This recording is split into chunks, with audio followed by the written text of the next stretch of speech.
Let me quick make sure audio is behaving like we should be. 1 2 3 1 2 3. Cut. All right, welcome everybody to a Friday. Give a few minutes for people to get in. I figured we'd do Final Fantasy Friday. Got later tonight.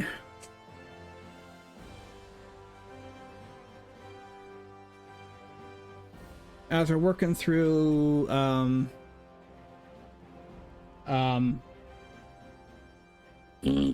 brain fart. Post Shadowbringers MSQ.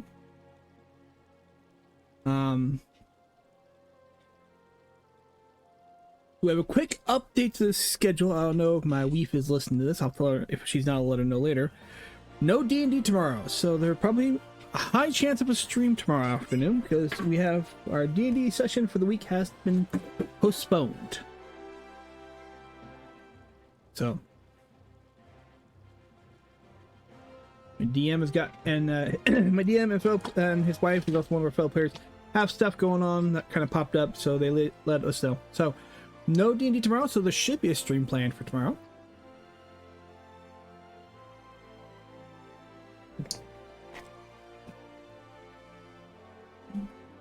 So, with that being said, I know we have the main quest here, but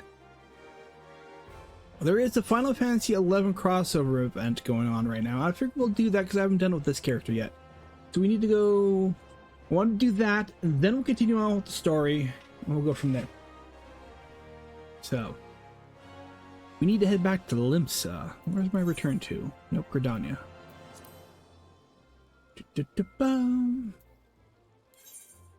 Limsa.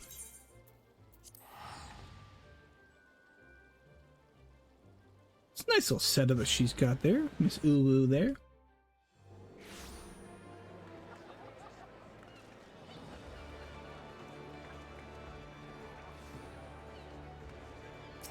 Alright, I don't know how I'm doing that. Just run right up.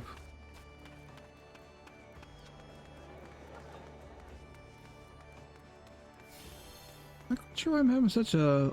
My load times on people are so far.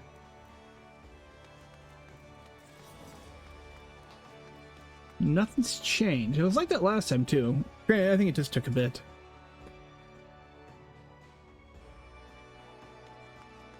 Oh no, I need to go in here. Remumu, talk to you. Sprouts. Nice to see sprouts. I actually don't know if I still have the sprout on my head. Hold on.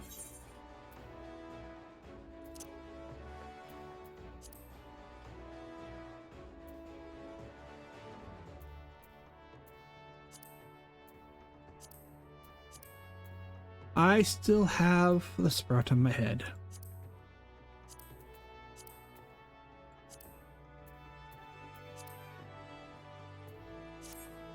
Oh well.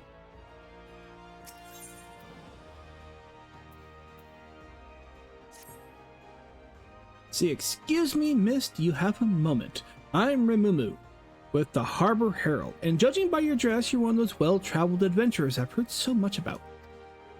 No doubt one as worldly as yourself has heard rumor of an unusual warrior maiden from the Far East. Danger constantly follows in her footsteps, and the Far Easterners I've spoken with claim her dress and fighting style are nothing they've ever seen. Do you know what happened the last time a strange warrior from an unknown lands came to Eorzea? The upstart Pewter Winsome practically stole the parchment from my desk to write a story. Our readership soon doubled, and he's been regarded as the Harbor Herald's finest reporter since. That should have been my story, and I'll be damned if he beats me this time. Gotta love it. But the following her is as dangerous as it sounds. I'll need an adventurer like you to keep me safe. If you're interested, meet me at Costa del Sol. That's where she was last spotted. That's where I plan to start. So this is a Final Fantasy XI crossover event. I've done it with my Aura, and I believe I've done it with my Viera. You get a nice set of armor. Costa del Sol.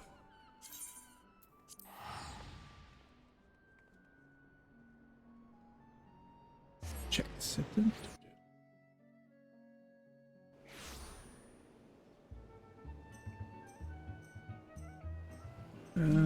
Right. Miss Remumu, there you are.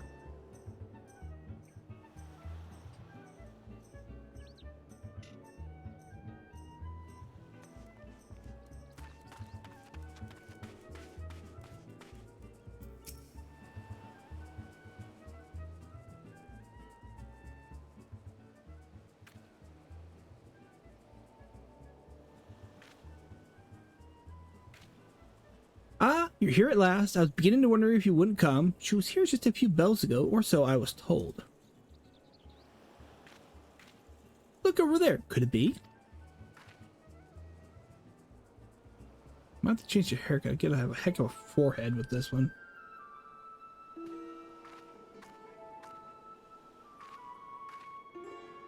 Begging your pardons, please do not think me strange for asking, but can you tell me if we're close to Selbina, or perhaps Mahura? I fear I am hopelessly lost. You, my dear, are extremely lost.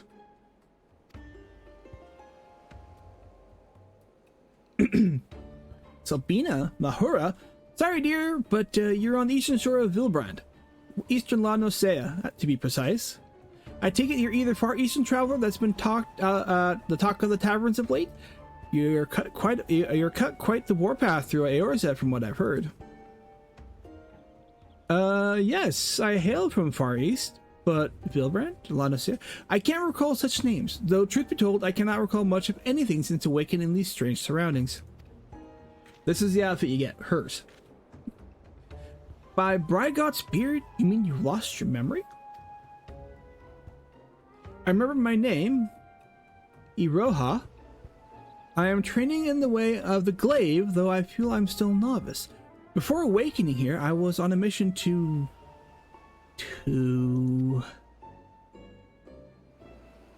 forgive me, it's hard to make sense what little I can recall. The only clear thought in my mind are master and powerful technique I labored to perfect, Amatsu Kyoroi.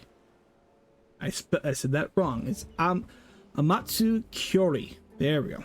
God, my Japanese is rusty. I am certain it is essential to completing my mission. Interesting that you remember training above all else. Perhaps that's the key. If you continue practicing your master's technique, it stands to reason that other related memories might come back to you. Listen to the potato, she might be right. Recalling my mission by first recalling master's teachings. Yes, it does seem plausible. I do not doubt many of the techniques I learned have specific purposes. It would only be a matter of focusing on this particular one. This is a scoop we've been looking for. A far eastern warrior on a special mission. What if we're in danger? This isn't some fairy tale like Peter's story. People need to know. But she's no good if she can't remember anything. Help her so we can get to the bottom of this. Do you know who you're talking to? Here, take this map before you go. Training won't do you any good if you get lost, now will it? Your kindness is greatly appreciated. Thank you. I journey alone in this strange land would be a trial all its own, I am sure. We might explore the shore south of here. I recall mentioning that the beach has an excellent place for training. Something about the aquatic wildlife being suitable for sparring.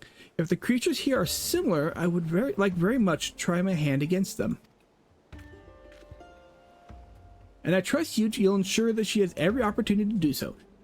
Now, don't let me keep you. The sooner you remember your mission, the better. When she's had a fill of combating critters along the coast, perhaps you should rest in Limsa while it's safer.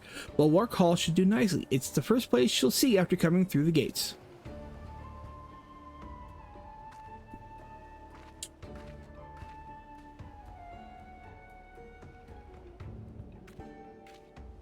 Forgot to reset my glamour for this character. Can I? That's a better... Trying to remember which one it was. 11? 11. Yep. Alright, where are we heading?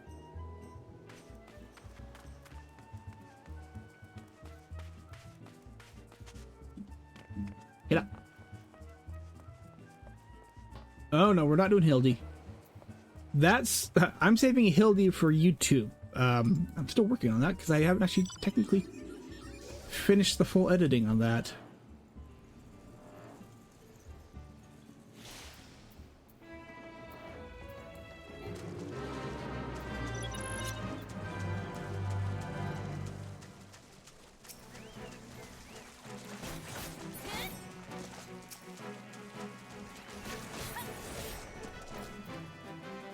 Guess I don't need my chocobo out. Alright, we've done that. What do I need to do? Participant? Oh, I didn't quite get enough of it in.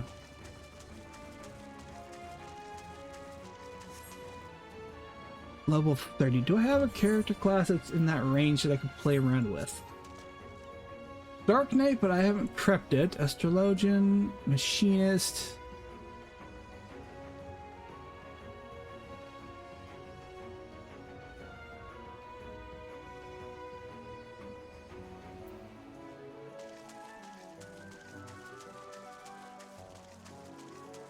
I think because of cost setup, it shouldn't be too long for it to respawn or restart.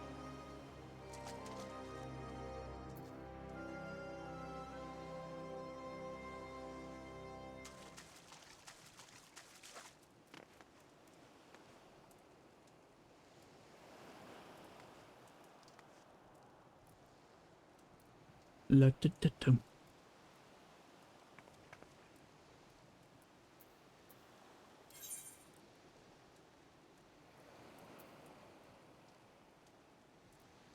Oh, how much of my dances with this character. All right.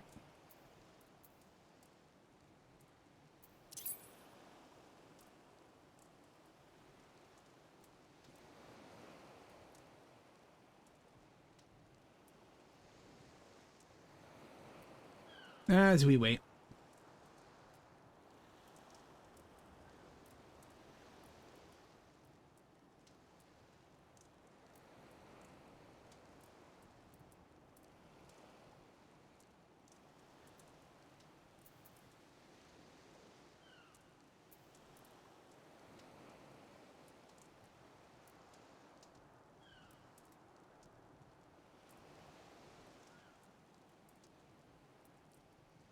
Oh, let's see here. So,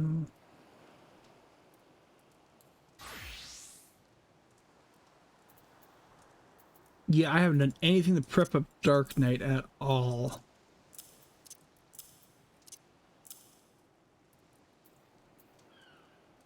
So I honestly can't say I'm prepared to use Dark Knight. How about Machinist?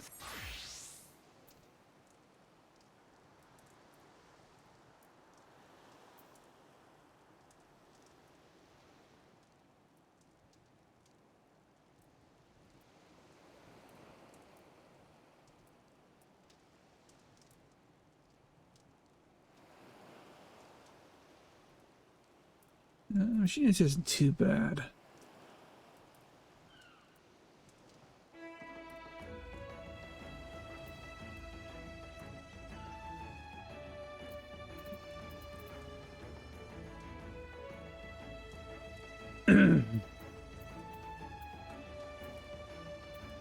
Or I just stick with Reaper like I have been and just sink down.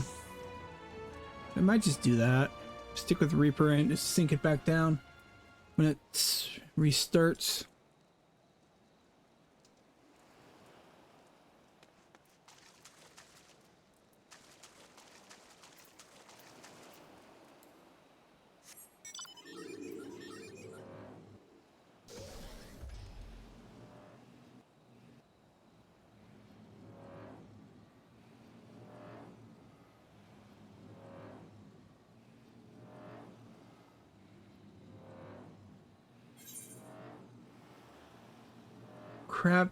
Crab and go. That's not going on the best. Not quite there yet.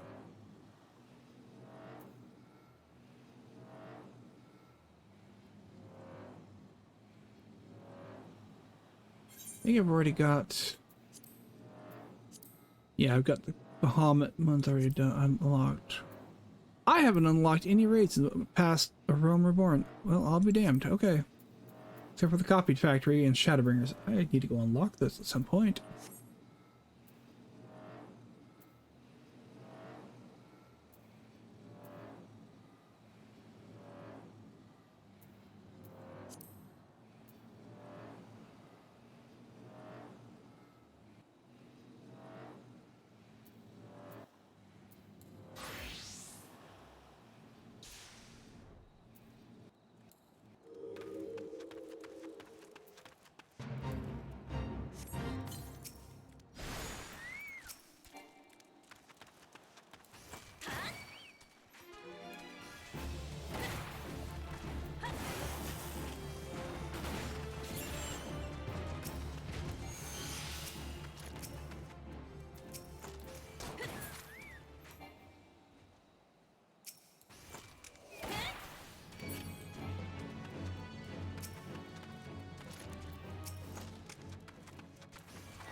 Ba-bum-ba.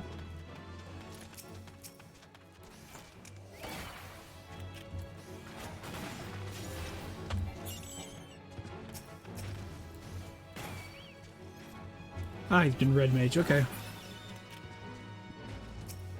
Don't know if I read him.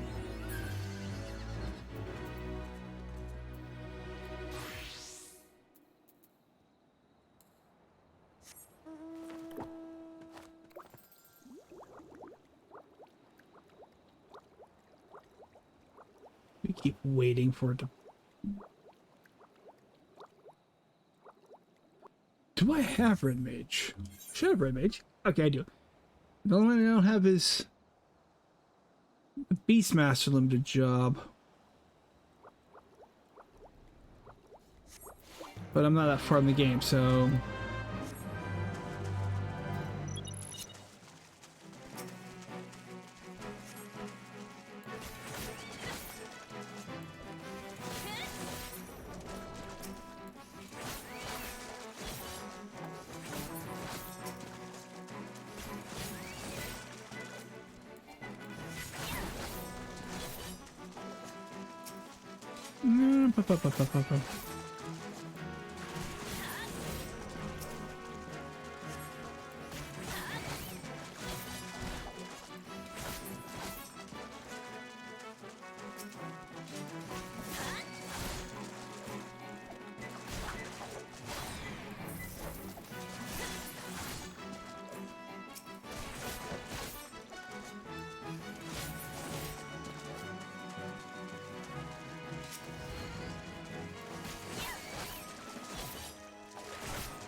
let's go back to Limsa.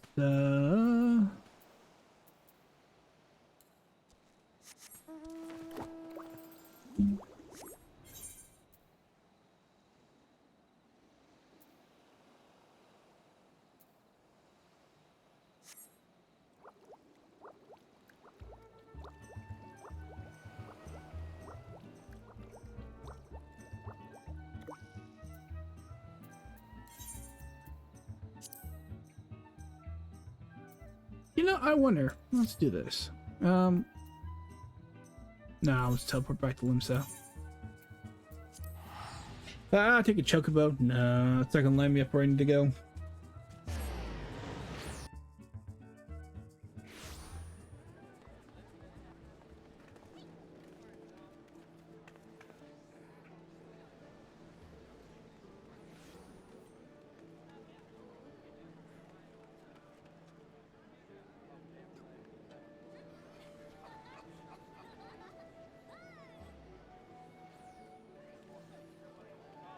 Ow. Alright, so where am I going with this?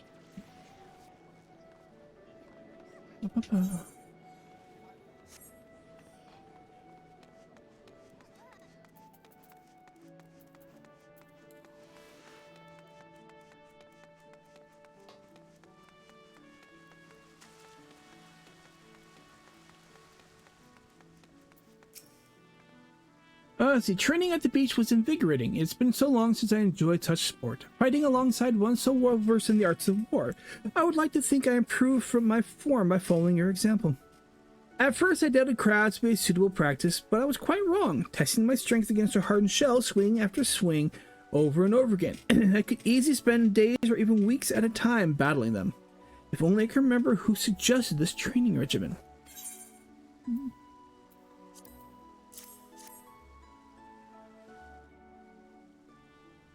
Drink of water real quick.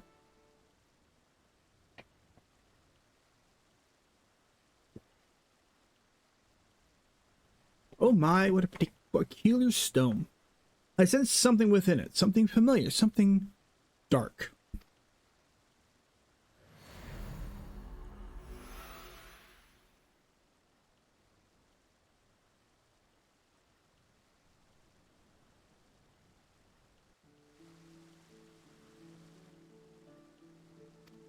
A grueling battle in that cold against evil made manifest, a lord of shadows, long dead yet semi-resurrected, the fate of the realm hanging in the balance, I remember.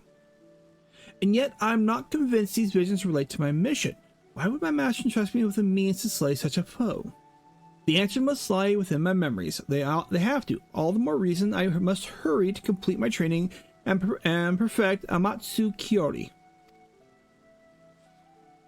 While waiting for your arrival, I asked a couple of travelers from Gridania, I think, where I might find creatures of a more dark and unusual nature. They told me of a place called Haku Manor, a cursed estate whose grounds play host to various sorts of hellish monsters. Oops, I skipped too fast.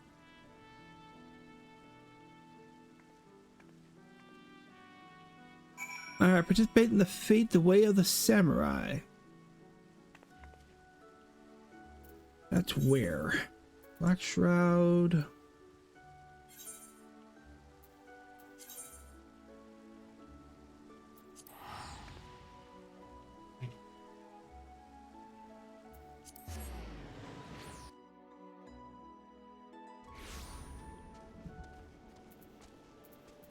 Excuse me.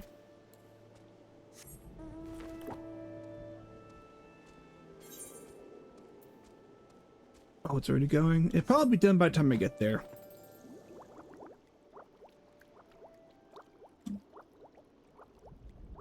Still always weird. In the original Realm Reborn zones, at night, there's no music. So it takes a little getting used to. Or especially when you get to those zones where they got different music for night. Kumara.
Alright, back into New Gridania.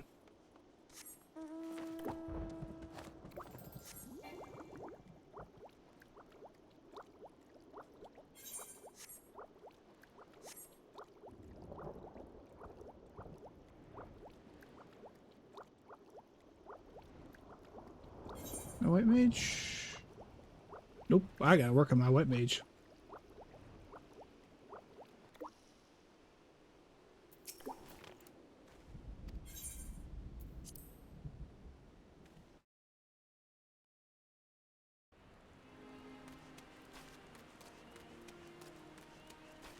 Alright, where am I going with her? Where's she at? Okay, she's back over there. Mother Meonis.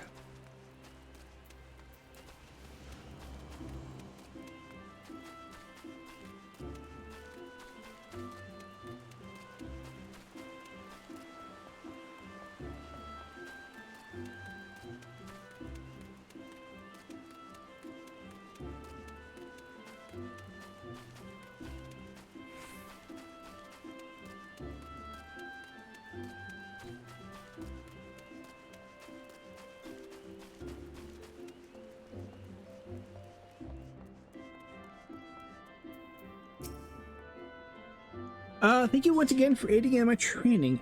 To witness such majesty and grace on the battlefield is truly inspiring. It served as a wonderful lesson in combat.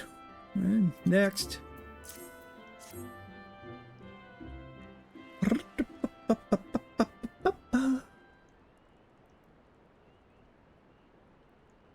Oh, you found yet another strange stone. Yes, it radiates with a warmth, much like the last one, but the color is...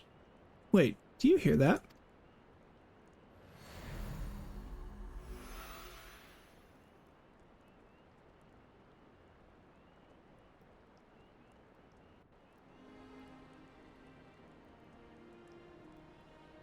A long and arduous journey together with a young girl. This vision is not what I expected. We fought many battles together and we were not alone. No, I dare say our comrades were well beyond counting. But what business would I, a lowly student, have undertaking such a mission? I cannot make sense of it. Still, I must thank you for this. Before meeting you, I was hopelessly lost, smothered by a fog of fear and uncertainty. Now I have your light to guide me. You have brought me yet another step closer to completing my training and unlocking the memories still dormant within me. After speaking with a few of the patrons here before you arrived, I believe I found a perfect place to continue honing my skill, the Sagoli Desert. If what I was told is true, a creature of unspeakable terror roams the sands. This aid strength is impossible to gauge, as no one lives to tell of its great might. But together I believe we can lay the beast low. When we have finished, we can take a hard-earned rest in Ul'dah. Alright, so head into the Sagoli Desert. Yeah.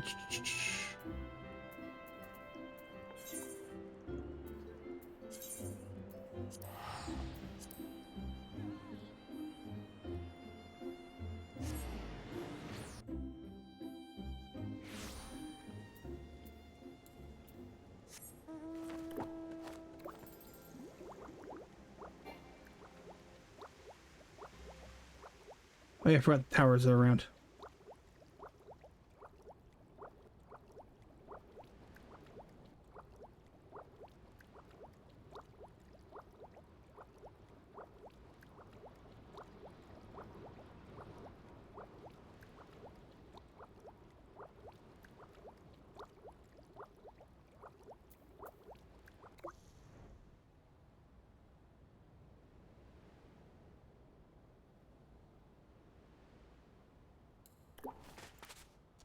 Bounce,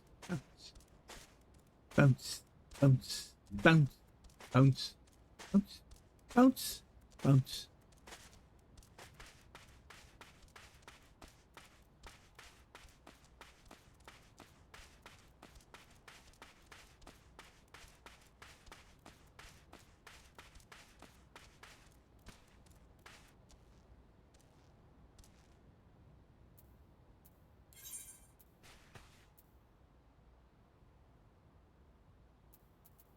Let's see, what do I got?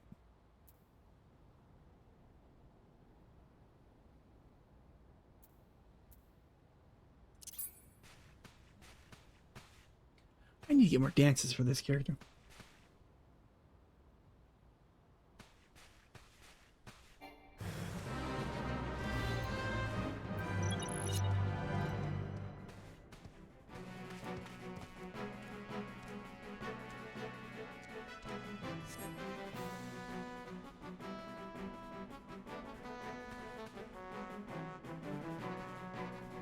Why you show up? It's here.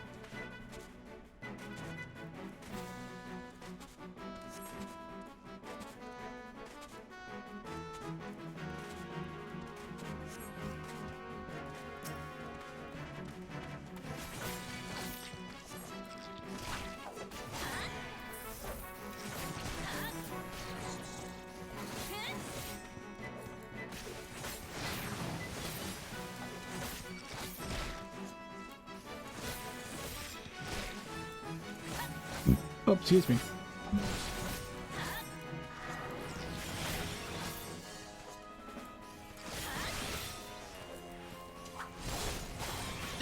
Excuse me again.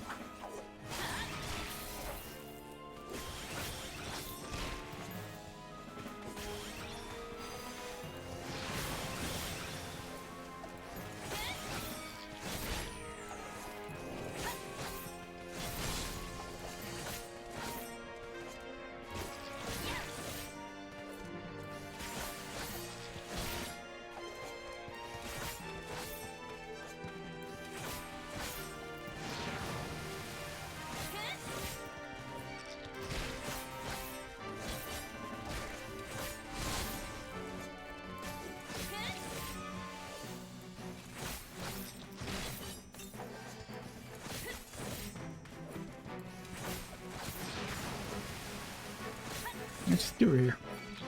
Excuse me.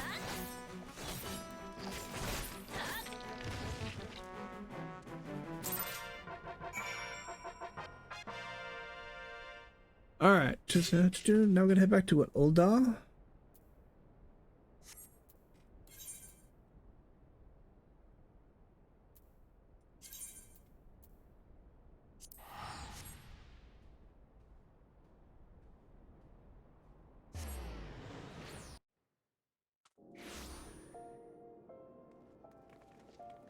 Where are we heading? Okay.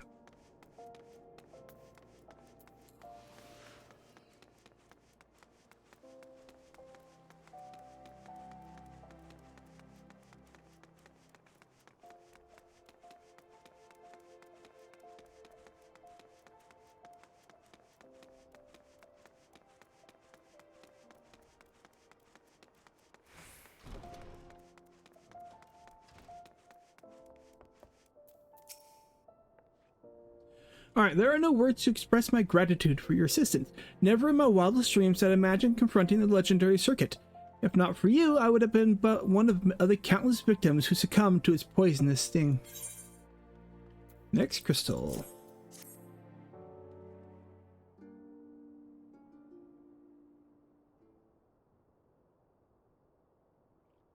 Another stone. Yes, it somehow is now comes to me now. A mortal struggle, forbidden magics uttered in the final bid for salvation.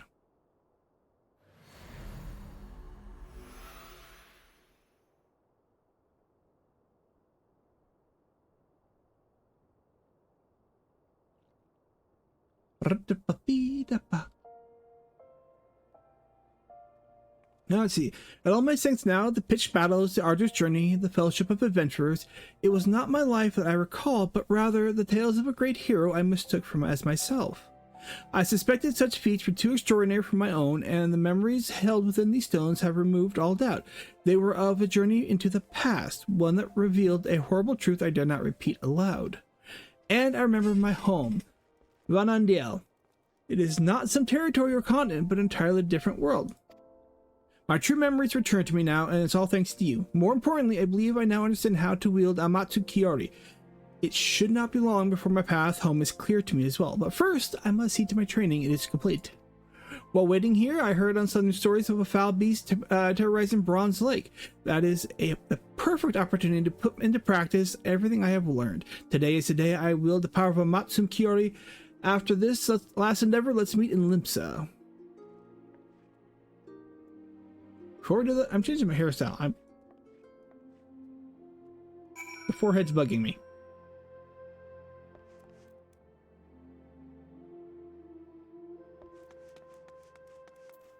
Poto. Alright, do an in-room. Changing hairstyles. I don't know what I'm changing my hairstyle to, but we're changing hairstyles.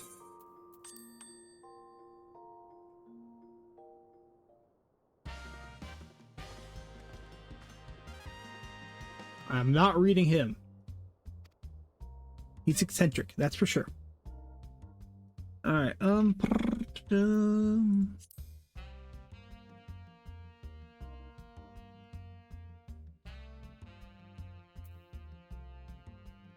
say for this one, the hair's color stays white because she's actually a remake of my Wildstar character from way back in the day.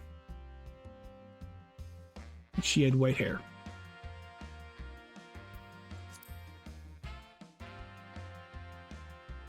Maybe. I don't know. We'll see how that looks.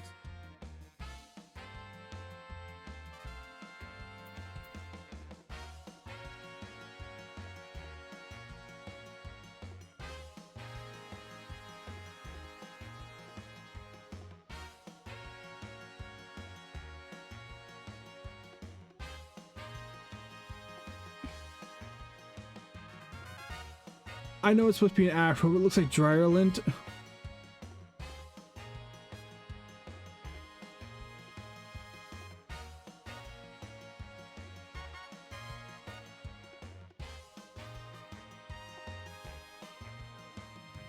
Let's not forget the pompadour. I think that's actually what that one's called.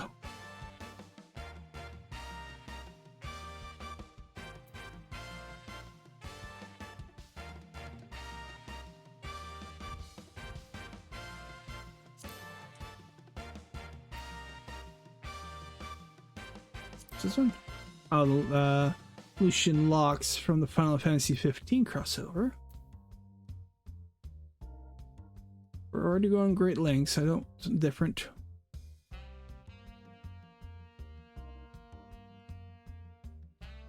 Let's go back to the 2B look, 2B haircut.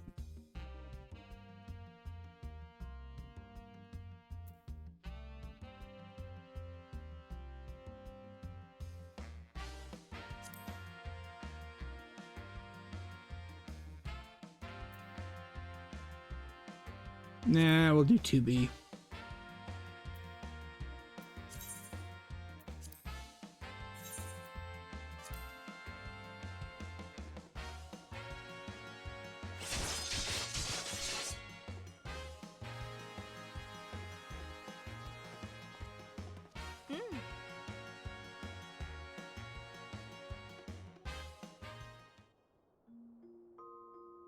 And I think I actually have... I think I got the minions when I did the copied factory. Slime, Graha. Yeah, I got both Pod 54 and Pod 316.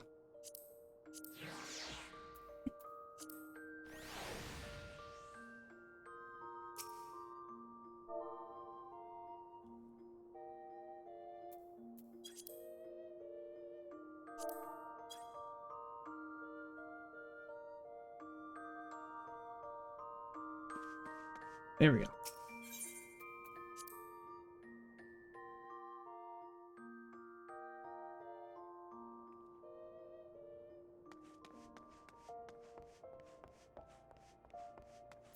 All right, we need to go here.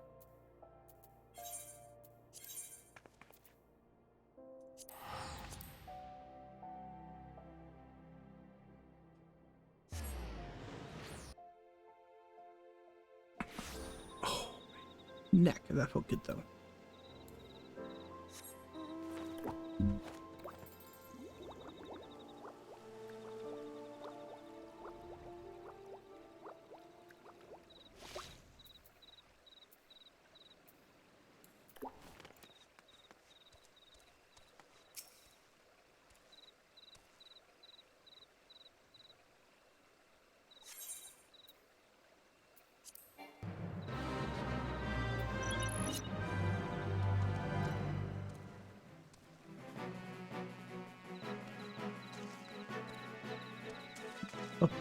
Brrp, brrp.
All right.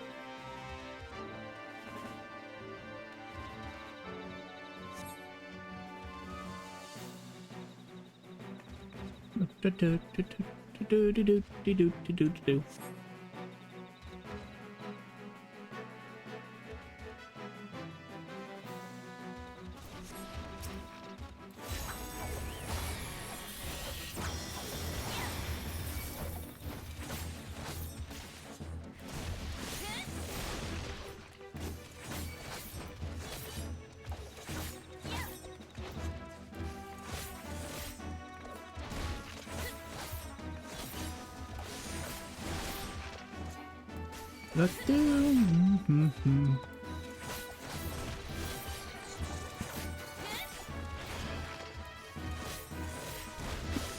Really gotta work on my skill speed. Get some more of the skill speed materia in there.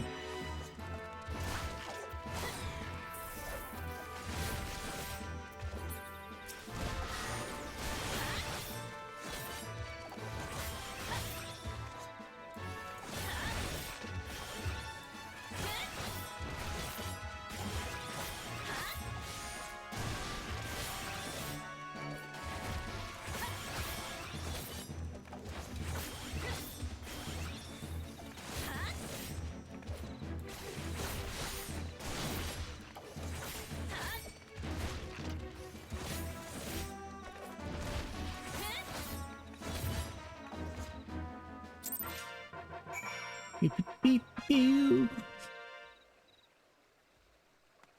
All right. Head back to Limsa.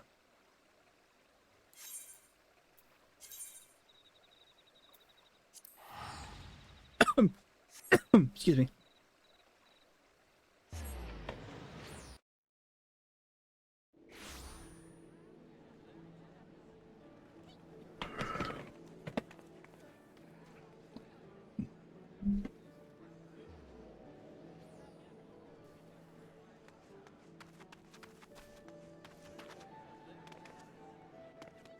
I don't know where I'm going. I gotta go this way.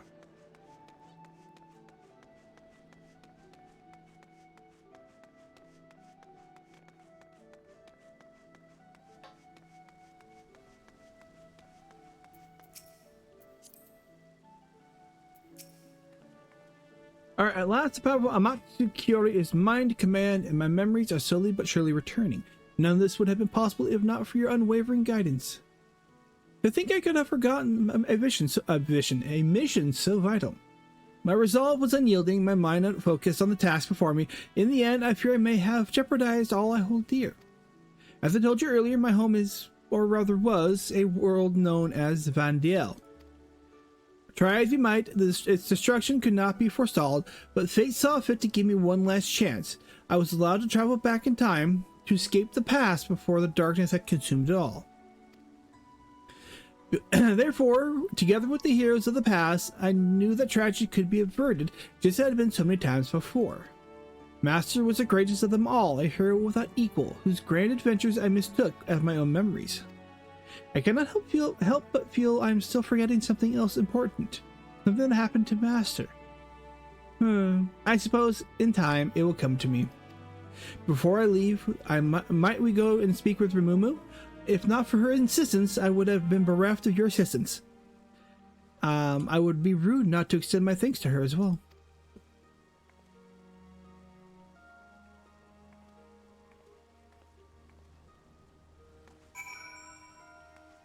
Where are we at with that one? Okay. Up.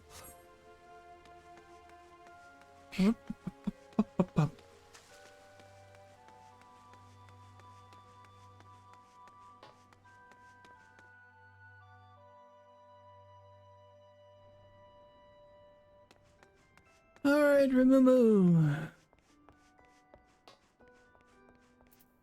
Wish to bargain?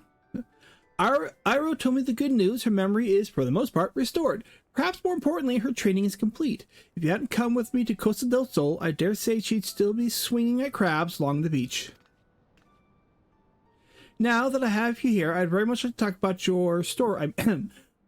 What you were doing before you arrived. How exactly did you come to be here in Eorzea?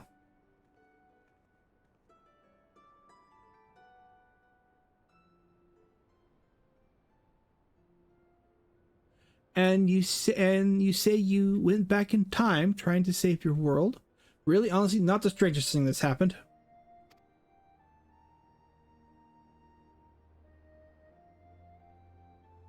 Sorry, I had to readjust. Yes, you have the right of it. No life was spared by the darkness. None save from mine, that is. Fate intervened and I was sent back to the past, to a time where I could find heroes capable of saving Van'Diel.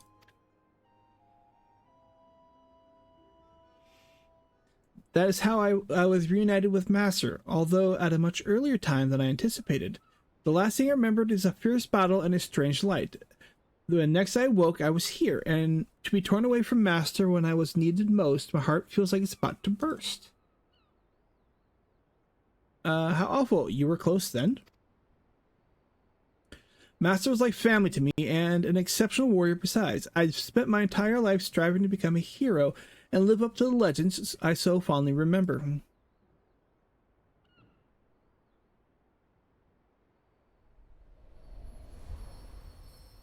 Blinded by the light. It all began with a stone, or so the story goes. In ages past, a sentient jewel, enormous and beautiful, banished the darkness. Its light filled the world with life and brought forth mighty gods. The world entered an age of bliss, that is, until the gods fell into slumber. That world is my home, Van'Diel.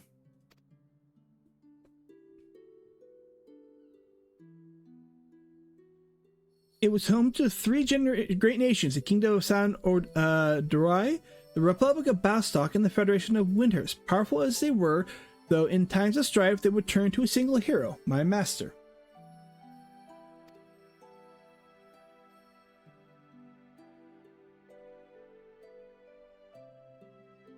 Be it a demon of rage seeking vengeance or a spiteful god our destruction, Master was always there to pull us back from the brink of oblivion.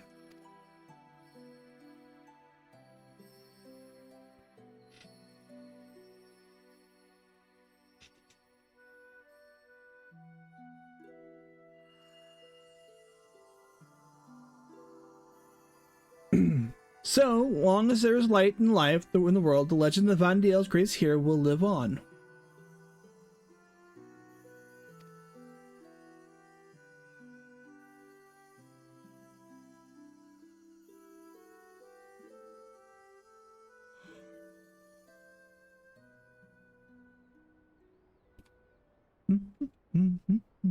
There's little wonder these stories were the first to spring back to my mind. I have all but memorized them, but no matter how many times I ask, you would always... please excuse me, for a moment when I look at you, something in your eyes remind me of Master and I. Now, don't worry yourself over it. I imagine our friend here often has an effect on people.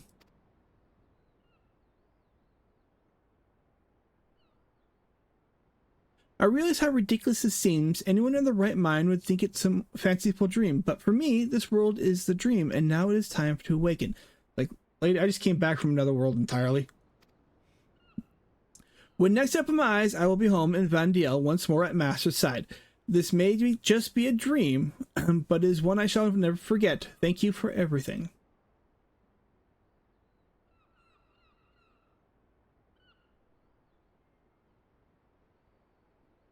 You're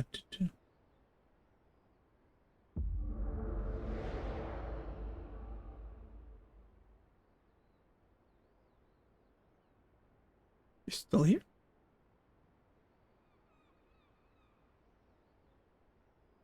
Yep, still here. It would seem I am not yet ready to return. Is this perhaps the will of the goddess?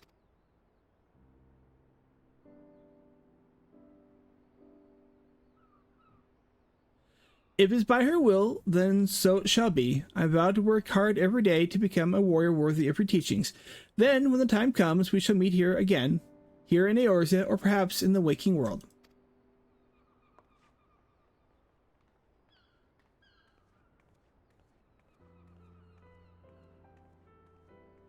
There goes the greatest story I'll never get to write. An adventure from another world, travel back in time to save her people. Who's going to believe such a silly tale? I'll leave the flights of fancy to Pietro, but for her sake, I hope she finds her way home, wherever that may be.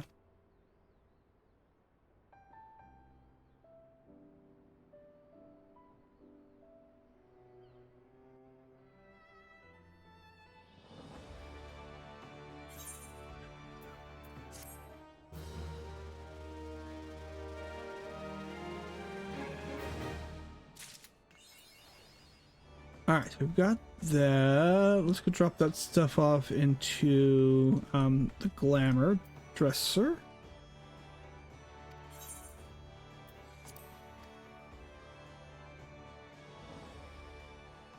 Should be able to drop those off into Armoire. Yes.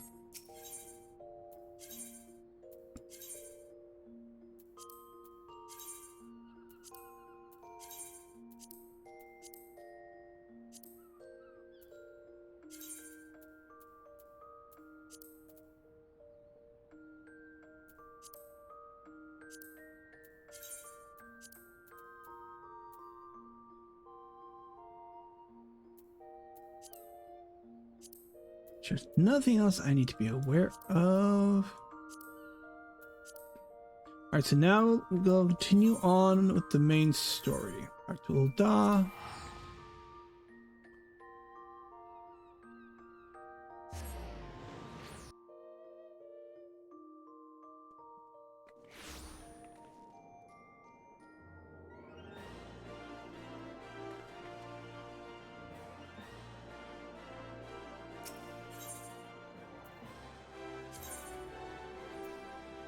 I'm looking there. Alchemist Guild.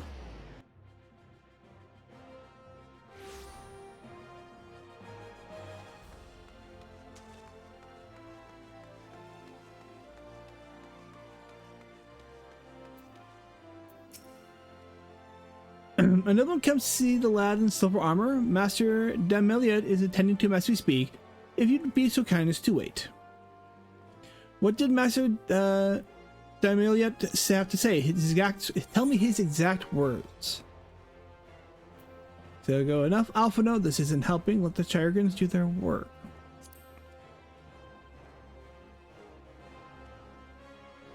But you're right. Forgive me. When we said our farewells to Arenvald, I was afraid that something like this might happen. But now that it has, all we can do is wait.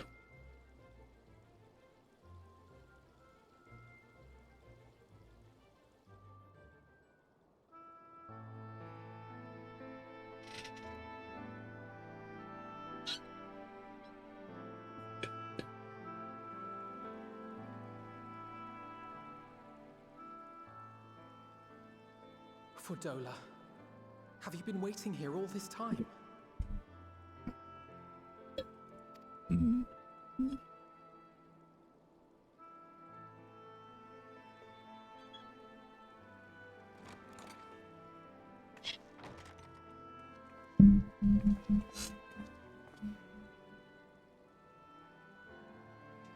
have done what we can.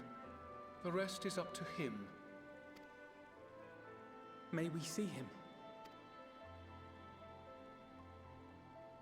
I do not think that wise. You must let him sleep.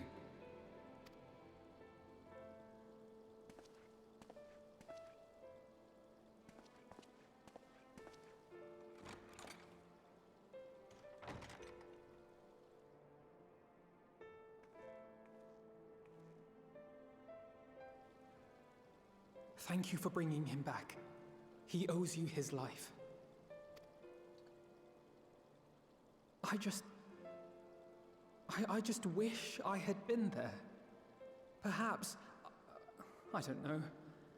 Perhaps I could have... Could have what? Got tempered? Don't flatter yourself.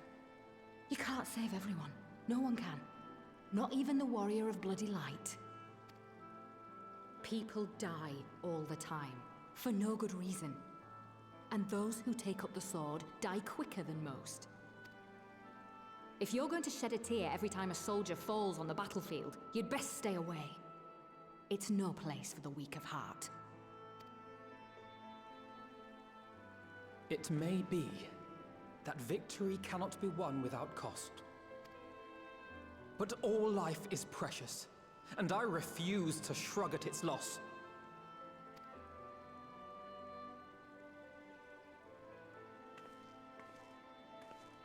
All life is precious! Oh, you need to grow up, little man. Before your sparkling ideals get everyone killed.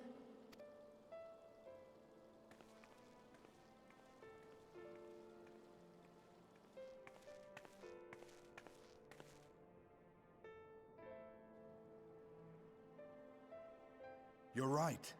He is idealistic. But the world has more than its fair share of realists, like you and me.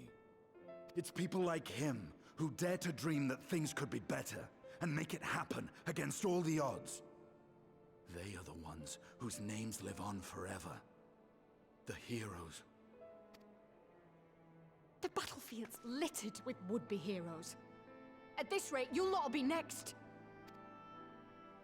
And what'll become of your precious dreams then? They'll be gone.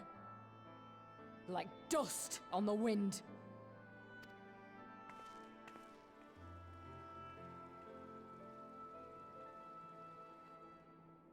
Dreams worth fighting for don't die so easily.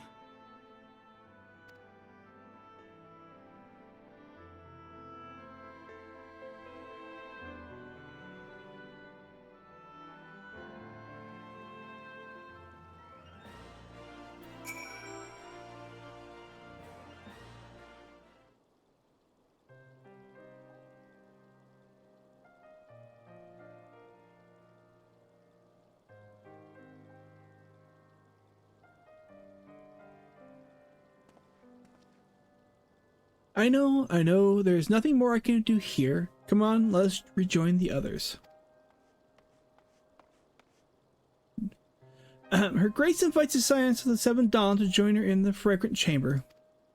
Your comrades have already arrived. Will the three of you be joining them? We will.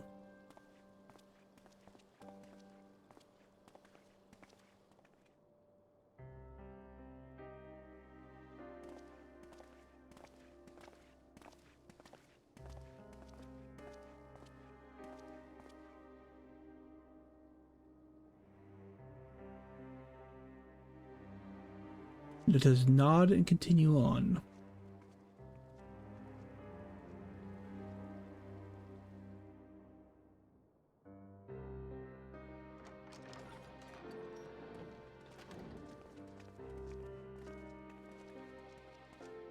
Your Grace, pray forgive us our lateness. Think not of that. I understand a close comrade of yours was wounded in the line of duty. Arenvold. It was at the Alliance's behest that he risked all, and we are grieved to hear of his condition. Rest assured, he will receive the finest care our chirurgeons can provide. On that, you have my word. Now, we would share with you the findings of the mission. Pippin, pray relate to our guests the details of Fordola's account.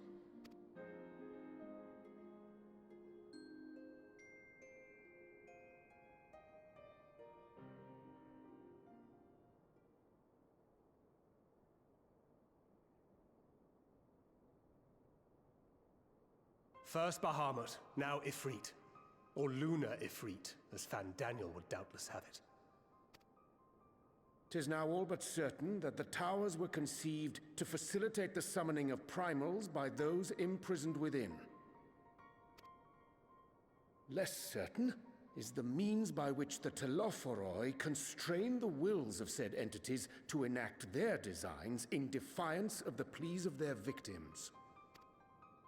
Mayhap they do not. If mere proximity to the towers is enough to make loyal servants of the Empire's mortal enemies, it stands to reason that the same is true for those held captive.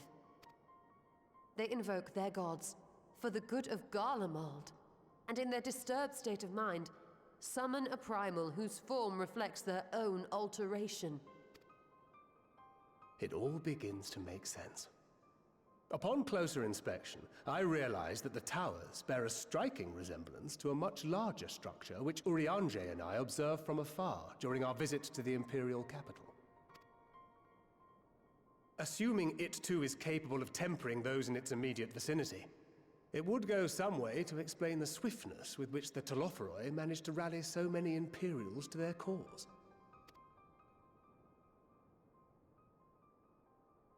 While the situation in Garlemald is indeed troubling, I fear we have more immediate concerns.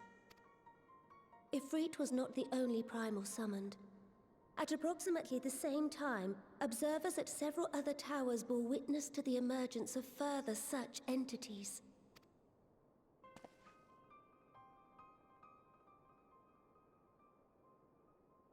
For a blessing, none appear to wield aught approaching the destructive power of Bahamut, and the Grand Companies are moving to deal with the threat even as we speak. See here, excuse me. Tell me when and where, Your Grace. The Grand Companies, Your Grace. Is that wide? Do the first one.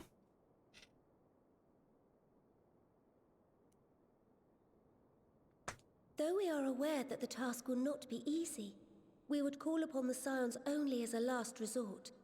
Pray, conserve your strength for now.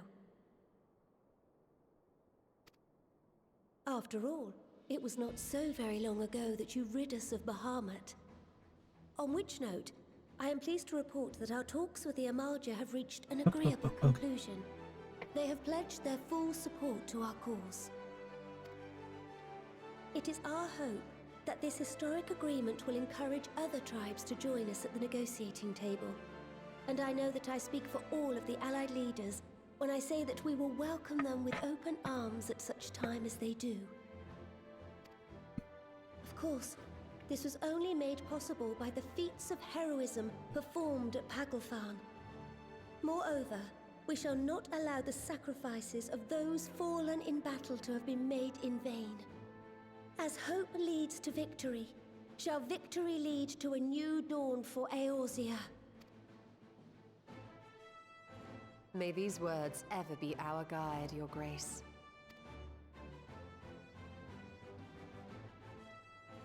Now, if you will forgive me, I must consult with the Syndicate on the matter of our new allies' integration. Till next we meet, my friends, I bid you safe travels and blessed respite.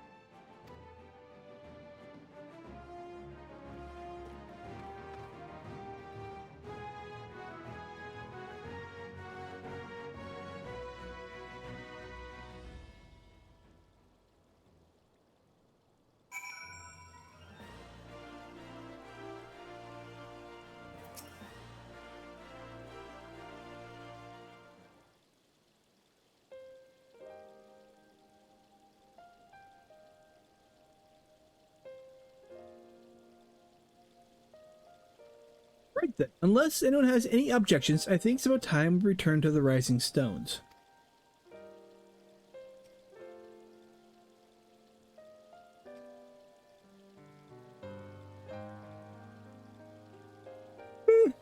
excuse me. And that includes you, Alphino. Arnvold is in good hands here.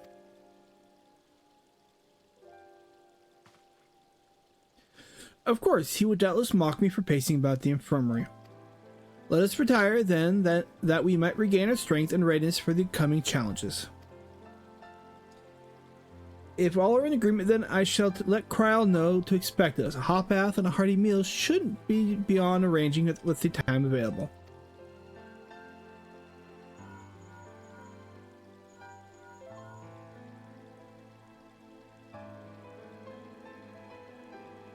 It would be good to be home. I have some thinking to do.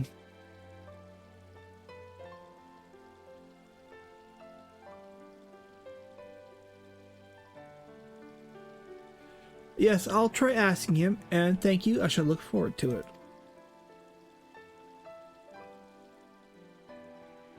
Our comrades eagerly wait our return, and Krile in particular has a few matters that she is keen to discuss, one of which concerns you, Estinian, believe it or not.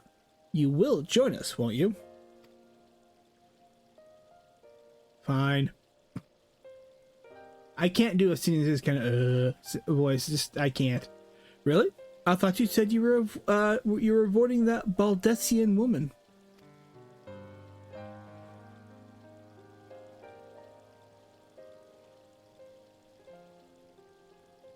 If I refused, she would only pursue me, and you got a point.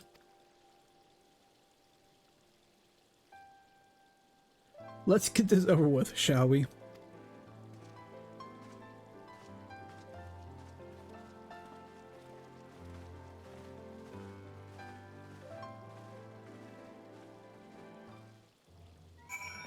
Alright, so 1 second here.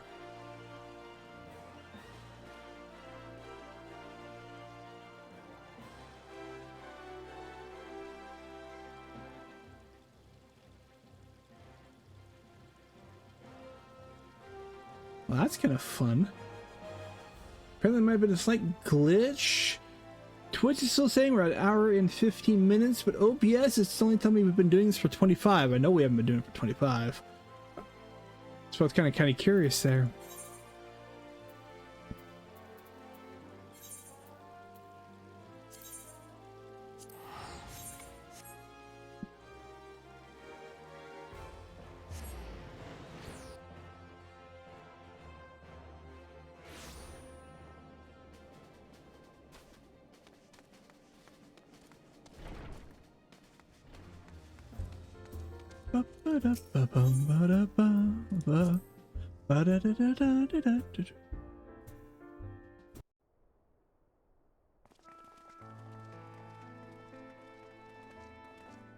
Welcome back. I expect you must all be exhausted. Ere you take your rest, however, I would beg a moment of your time. Thanks to Arenvold's selfless efforts, we may now be confident that we understand the function of the towers. But many questions remain regarding the reason for the summonings, and what lurks behind the looming edifice in Garlemald. Until such questions are answered, we will struggle to devise an effective strategy for thwarting the Telophoroi's stated aim. Nothing less than the destruction of this star. And so, given the gravity of the situation, I move that we petition the aid of Sharlayan. 'Tis possible the ancient knowledge preserved within our archives may hide a clue to our enemy's methods. But given Sharlayan's established policy of non-intervention, our former colleagues are not like to aid us in its discovery. Oh, I well remember what they're like. The Forum's barefaced refusal to assist you in the days prior to the calamity must rank as Sharlayan's most shameful act since the Exodus. But were the final days to be reenacted, it would spell doom for us all. Surely even they cannot turn a blind eye to that. I trust we are all of the same mind on this matter. Urgent as it seemed, I took the liberty of petitioning the Alliance for leave to act as Eorzea's emissary. and have since received their blessing. I presume your role as a student of Baldessian will carry some weight with the Forum? One can but hope. If truth be told, our organization has been a shadow of its former self ever since the disappearance of the Isle of Val. But the name does still retain some degree of prestige. I only pray it will be enough. If there are no objections, I shall depart for Sharlayan at once. But before I do, I should also mention the other matter to which I would devote some time during my stay. After hearing what transpired in the first, I began to question the true nature of Hydaelyn's blessing. A topic I have discussed at some length with Y'shtola. We were wondering, when was the last time Hydaelyn spoke to you directly?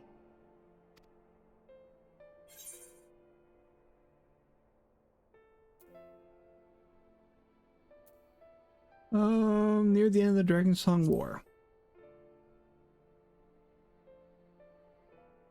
When you regained her blessing, was it not? But never since. Not in all your time in the First, when you faced the Unsundered, the very heart of Zodiark. History shows us that Hydaelyn is able to awaken the Echo in her Chosen, convey her will directly, and grant the blessing of light. To our knowledge, however, she has not sought to intervene in man's affairs for some considerable time. Might not the explanation for that lie with her choice of champion? Mayhap she is content to trust in her judgment. Mayhap she is. But following my initial discussion with Krile, I made inquiries of my own. And as far as I am able to tell, Hydaelyn has not made her will known to anyone. During my time in the First, the Oracle of Light spoke to me through Reen. But that was not the will of Hydaelyn. It was Minfilia herself. Indeed. And while she and Hydaelyn were inextricably linked, Minfilia yet acted of her own volition. A messenger, yes, but one who spoke with her own voice. I wonder, could Hydaelyn's silence suggest the presence of some disruptive force, perhaps? Some obstacle to communication? While I share Urianger's high opinion of your conduct, I see no reason why she would deny you her guidance altogether. Then again, who am I to say? The fact is, we simply don't know. But if the explanation is to be found anywhere, I can think of worse places to look than the archives of Sharlayan, and their research on the Ethereal Sea in particular.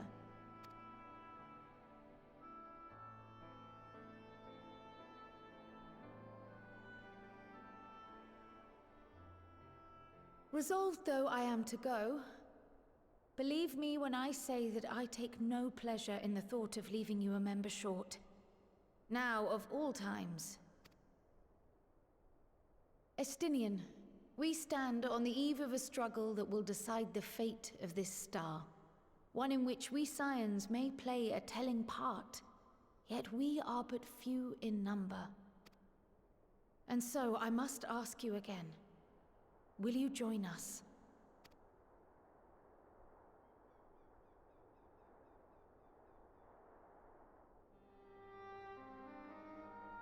You see the world the way you want it to be. I see the world the way it is. You are idealistic to a fault. But I know you would never turn your back on those in need. Never close your eyes to their suffering. And somehow, your deeds lend truth to your words, giving the lie to my doubts in so doing. I have seen others draw strength from your belief.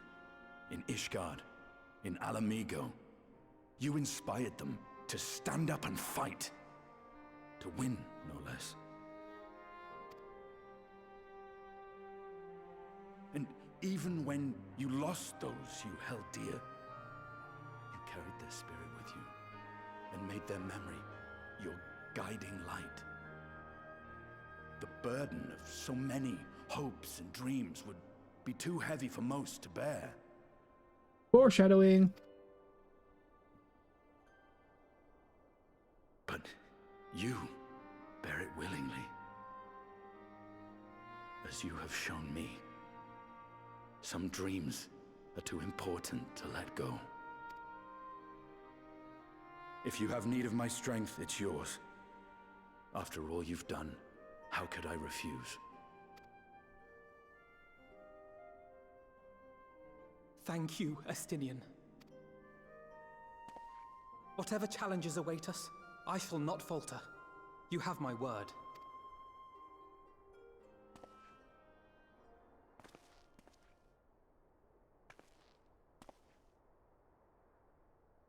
And now, I may bid you farewell. Safe in the knowledge that all is as it should be.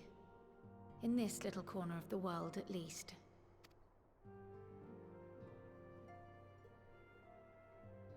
You will be sorely missed. Tread warily in Sharlayan, and do try not to let the Forum embroil you in their politics. A forlorn hope, I know, given the individuals involved. I shall do my very best. Farewell.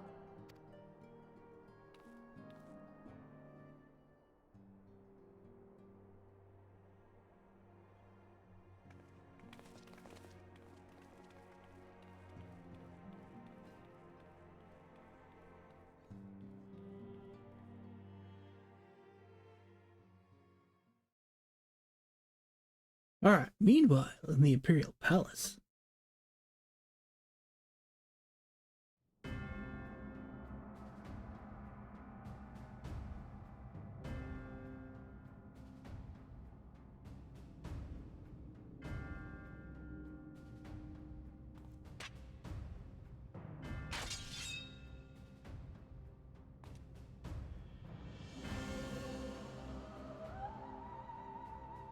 Well, does this one meet with your approval?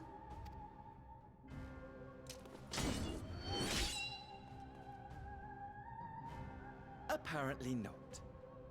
Or could it be that you're still upset about the dragons? You are unwise to remind me of so costly a failure.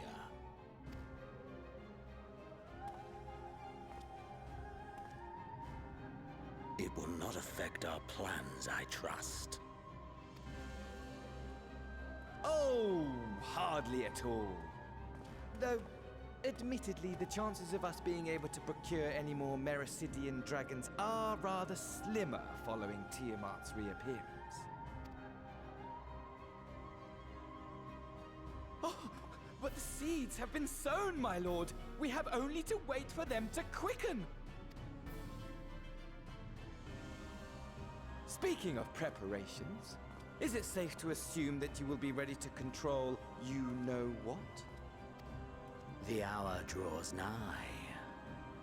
This nation, forged for Ascian ends, will finally prove its worth. A mighty empire, now no more than an instrument of this star's destruction. What a pleasure it will be to put it to use. Which brings me back to our earlier topic. My lord, while I appreciate that it is not an easy decision, it really is past time you chose your weapon.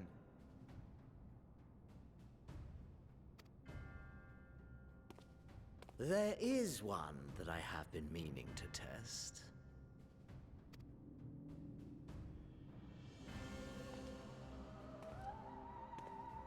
Well, well, not quite what I was expecting, though I will say, it does seem rather apt.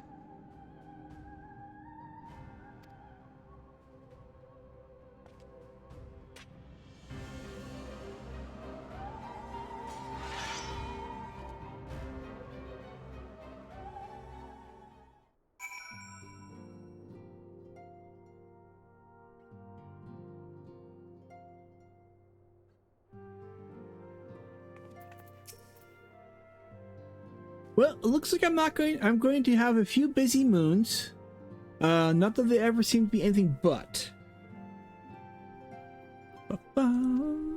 Thanker's got me dispatching troops to every corner of the realm, which is not to say I don't trust the Alliance, because I do. But when it comes to putting down primals, nobody does it better than us. Well, then, you lot, more accurately. You won't catch me trading blows with a primal in the near future, but for every fell friend you vanquish, there's countless meals to arrange, baths to fill, sheets to wash, stores to replenish, and the list goes on. Which is where I come in. I gladly, mind you, it's the least I can do to support the Scions who risk life and limb, like poor Ironvald. I wish there was something we could do for him, but we'll just end up having to settle for saying the odd prayer and keeping a roof over our heads. It wouldn't do to have him come back to a complete shambles, now would it? But that's enough of my rambling. Off you go and get some rest. If there are any developments, I promise I'll let you be the first to know. La la la la la. All right.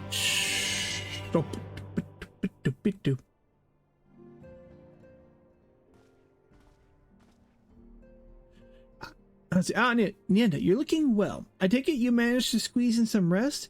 If you came hoping for tidings from Kryl, I'm afraid we're still waiting, but we do have some old scraps and news to share. Scraps, she says. Lunar primals have been popping up all over the place, but the Alliance has the situation well in hand, thanks in no small part to Hoary Boulder and the others. Meanwhile, let's talk. The beast tribes are getting better than expected, encouraged by Uldah's progress with the Amalsha. Gridania has opened negotiating with the Ixal, believe it or not. All of which is obviously very encouraging, but with the Telophoroi still out there, it's not as if we can afford to lower our guard.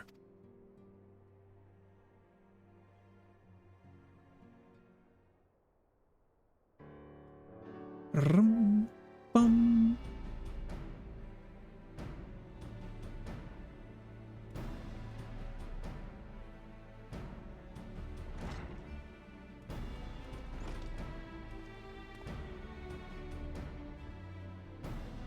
Begging your pardon, but I come bearing an invitation from the Alliance.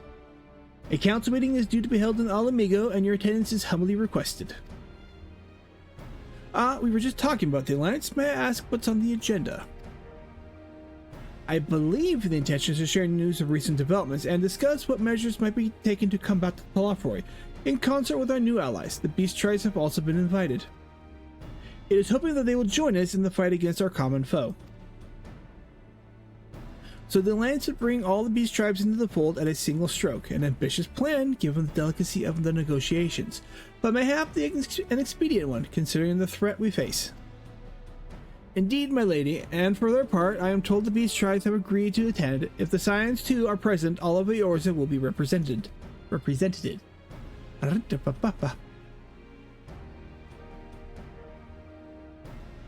To arrange such a meeting must have been quite an undertaking, not only diplomatically, but practically. Pray inform the Alliance that we would be honored to participate. We shall make for Ala Mhigo without delay. And then I will bear your answer thither with all haste. We look forward to receiving you at the Royal Palace.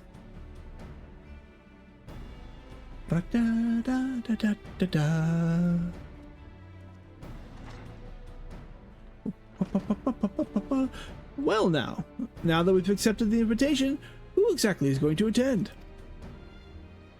I move that you and Y'shtola lead our contingent, given how long you have worked to end summoning, and it's only right that you be present for what promises to be a historic moment. I think we've all played our part in that little endeavor, don't you? I get dragged in. All present may rightly claim a seat, I do quite agree. But by your leave, I believe I shall remain here and lend what assistance I can to coordination of our defensive efforts. I'm not coming either. Emmerich will be there, and I'd rather not be interrogated. Man's got a point. Very well.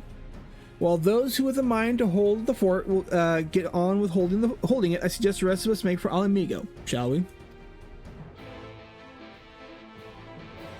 He's true, Emmerich would grill him about this, that, and everything else. Alright, so we need to go to the Ala Mhigan quarter. Gerbania.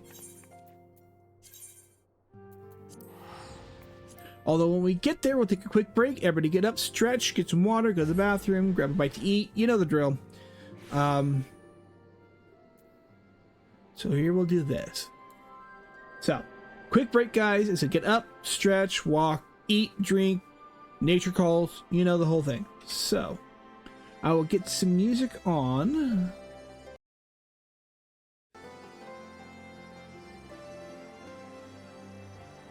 Ba-ba-ba-boom. All right, be back. What do we got?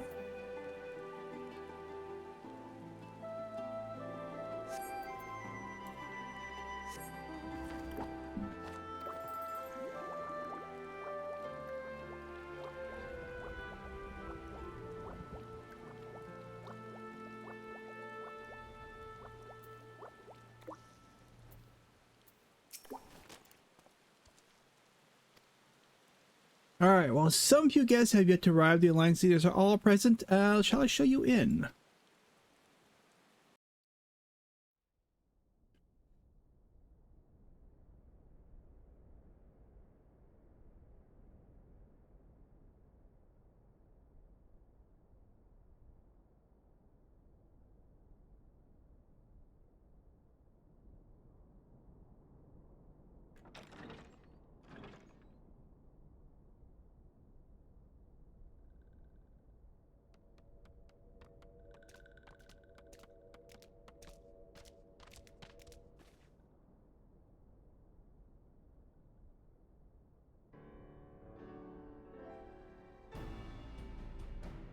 Esteemed guests, you honor us with your presence.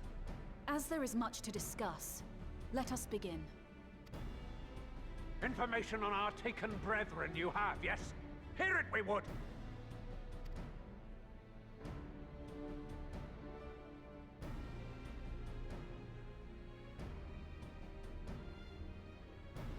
Ah! Beyond forgiveness these featherless ones are! With rivers of blood shall they pay. Freed our people must be! We too would see your kin liberated. But ere we attempt their rescue, we must first find a means to negate the risk of tempering. Without that, we will be unable even to approach the towers, let alone contend with their defenders. If all else fails, I've always found cannonballs quite effective. And what of the prisoners? Would you see them slaughtered? Think for a moment. Ponder, consider, think. If Merlwyb truly intended to bombard the towers, she would have done so by now.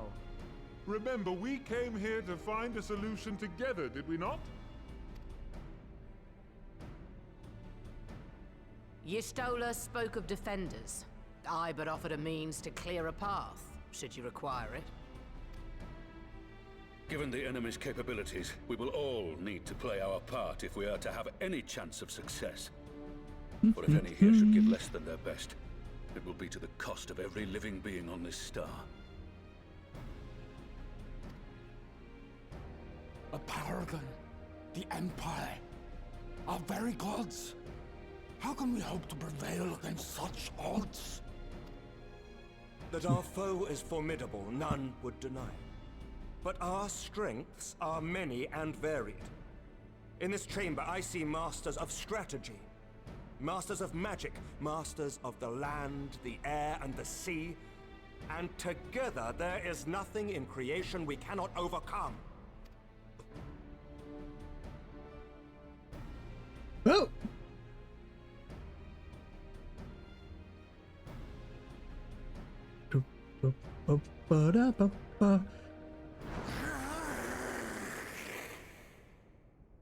Ooh!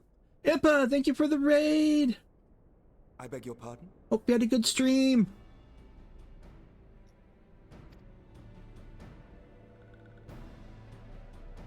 What is it, Soulwalker? Do not express your passion thus. A little pretty without gills, perhaps? And you brought chaos with you. I am proud to be Oh, help me. We Sahagin will play our part.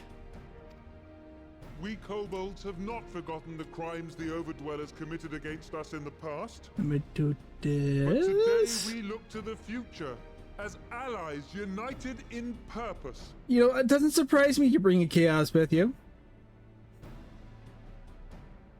We'll do this. I'm glad you had a good stream.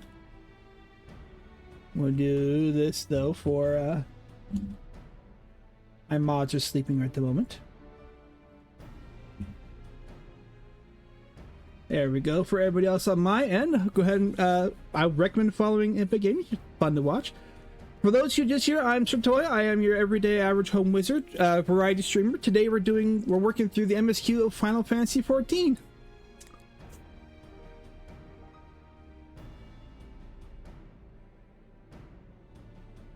Oh, of course. Hold on, I'm stretching. Oh, so if you have to, go ahead and take care of yourself. Eat, drink, what have you. I think it's earlier in the morning for you compared to me. So, if not, appreciate anybody who's willing to stick around. If you can't, that is okay. Go ahead and take care of everything that you need to do. So, all right, let's continue on with this story.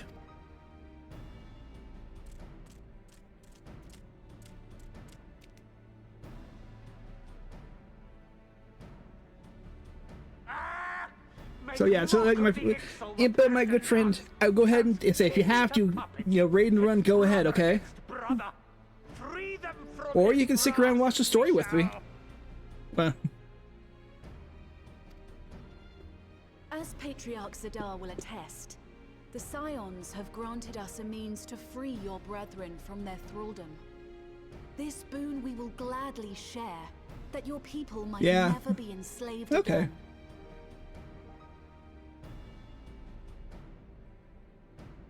Oh. Yeah, it's 11:15 for me. But that's okay. We accept! We accept! Praise be!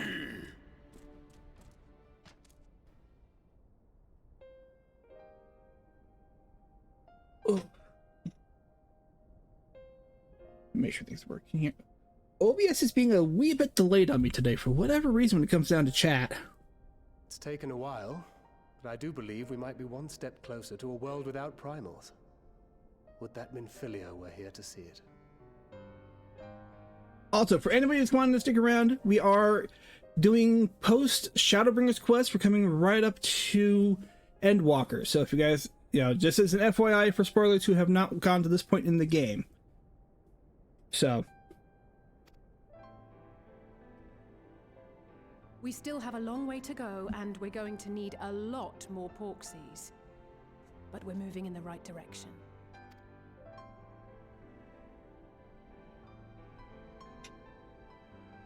If I may have your attention, there is one other point I would like to raise. As we can all agree, freeing those held captive must take precedence over every other concern. But experience has taught us that none save those with the capacity to resist tempering can hope to enter the towers unscathed. And even once inside, a still greater threat may yet await them, that which we call a primal. Needless to say, if we are to succeed, engaging with such foes can only ever be considered a last resort. And so I move that we seek to prevent them from being summoned in the first place.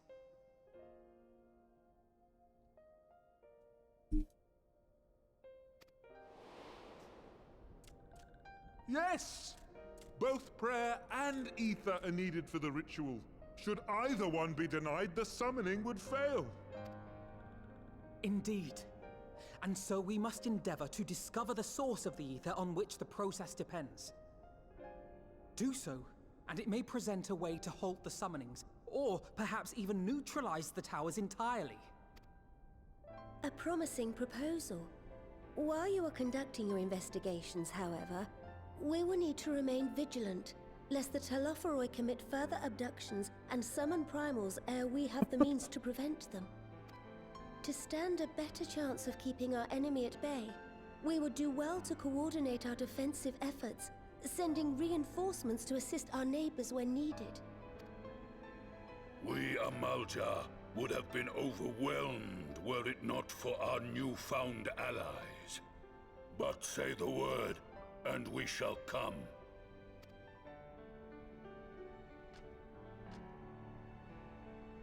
I see we are all in accord.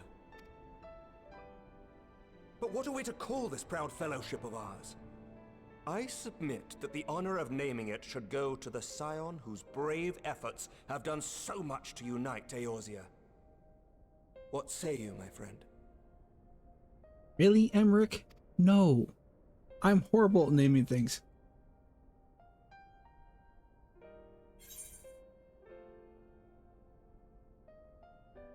Okay, Grand Company of Eorzea, or call it... One moment, please. We'll do the first one, specifically for Alphinaud. Yes, you, Alphinaud. That's the name I... Yep. A fine choice, for there is none here who does not love Eorzea. Aye, in that we shall ever be united. United in our gratitude for the realm that gave us life.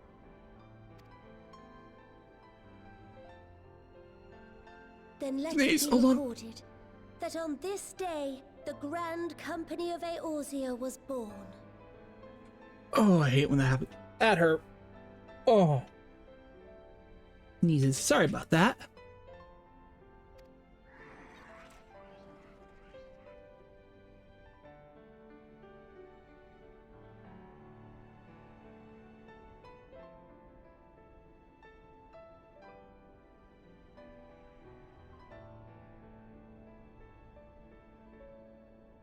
How long have we dreamed of this moment? And now that it's here, Oh, forgive me. Might we speak outside?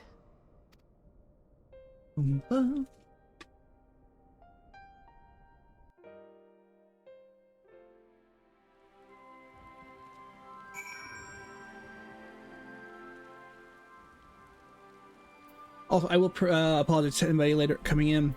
When you get to the end of the patch cycle, right before the next expansion, it gets very, very cutscene heavy. So be prepared for that for this, and when we eventually get onto Dawn Trail and the such, and through all that. And prepared for me to be reading to you Storytime with Sir Toy. See, well, now if we are out of earshot of the other delegates, I hope you will forgive me if I speak my mind. Let me begin by saying that I have dreamed of this day since the moment I first set foot upon these shores, and that I was as heartened as anyone to see the peoples of Eorzea pledge their solidarity.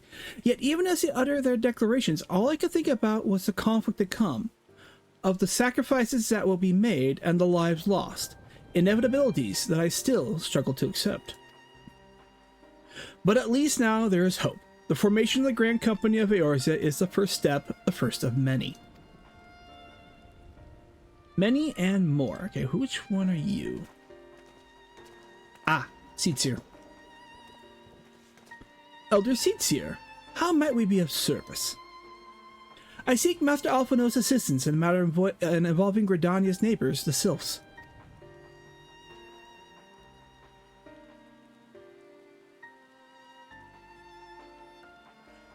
Thank you for stopping by, Impa.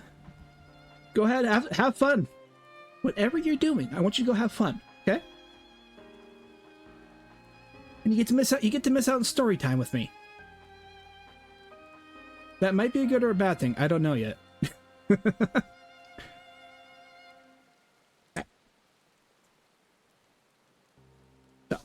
Alright, so go have fun. I hope see you again sometime soon. Tried to raid you the other day, but you got done before I could get to you. So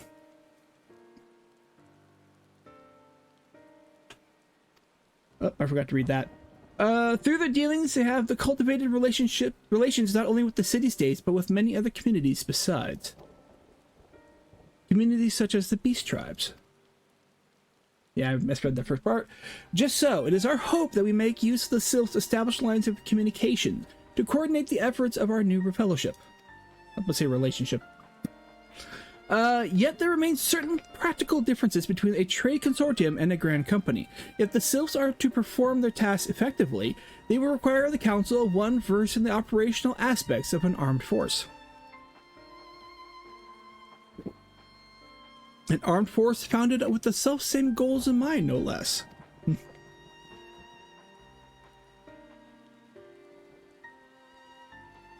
The Crystal Braves, yes. Forgive me, Master Alphinaud, I know that it was a painful chapter in your life, but the experience may yet be made to serve the realm. In my hubris, I plotted a course for the Crystal Braves, which stretched far beyond the Order's initial conception, one intended to pave the way for the founding of what I intended to call the Grand Company of Eorzea. But my plans came to naught. Built upon frail foundations and lofty ideals, the Order was doomed from the first to collapse under the weight of more worldly interests, and I have no wish to see this new endeavor suffer the same fate. Mayhap I ask too much of you. Not at all. You may count upon my assistance for what little it is worth. By your leave, I shall prepare a report, including a list of recommendations drawing on the lessons I learned from the failure of the Crystal Braves. You have my gratitude, Master Alphinaud, and my trust. When your report is ready, pray share it directly with the Sylphs. Here, your guidance and the earnest efforts of every goodly soul here gathered here today. I have no doubt but that our friendship shall emerge from the shadow of the Telophoroi and flourish. Until next we meet, my friends.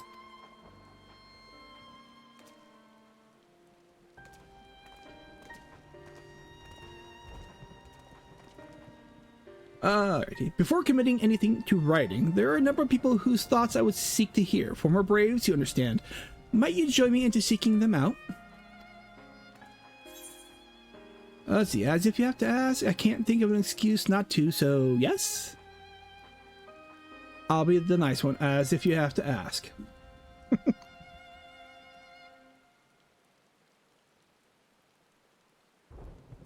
Alright, thank you. As awesome. Oh my goodness gracious. Hold on, let me collect my thoughts. As someone who witnessed the Order's rise and fall, yours would be a reassuring presence.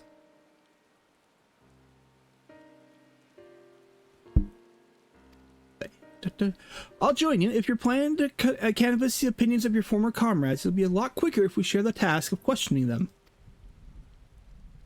Then mayhap G'raha can lend a hand as well. I shall accompany Thancred back to the Rising Stones. Between us, I dare say we should be able to provide an accurate enough account of the day's events. Alright. I have a feeling we have a dungeon coming up because we have a tank, a healer, and 2 DPS. Alright, we should be glad your company, G'raha. I shall explain in details on the way.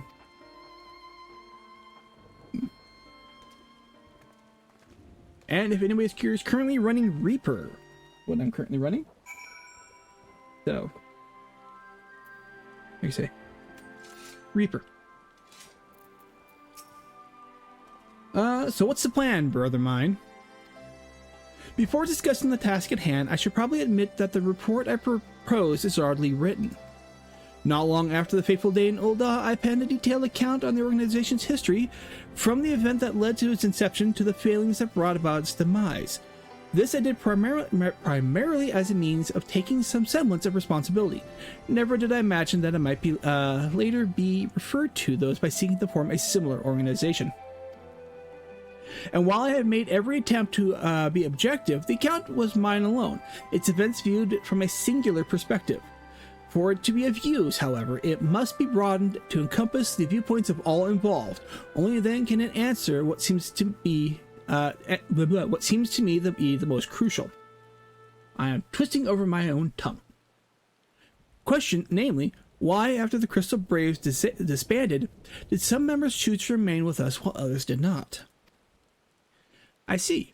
You think the answer will tell us something about the nature of the ties that bind our new grand company together, and that this knowledge might be help prevent it from falling apart when those bonds are inevitably tested. They arrived and ran away. That is my hope, yes, but the questions I would ask are uncomfortable to some. As the former commander of the Crystal Braves, I doubt that those who abandon the cause would welcome my inquiries. Then Graha and I will just have to try. I'll say you are his twin. You look like him. Meanwhile, the two of you can talk to the ones who kept the faith.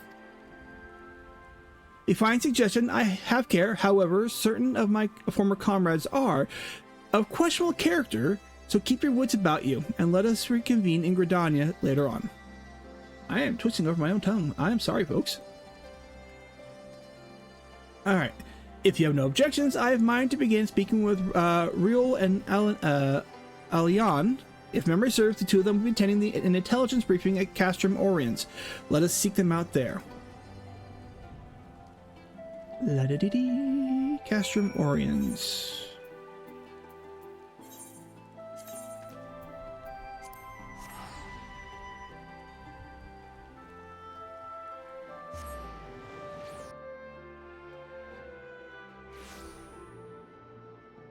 Oop, I forgot to grab that when it came through here. Let's do that real quick.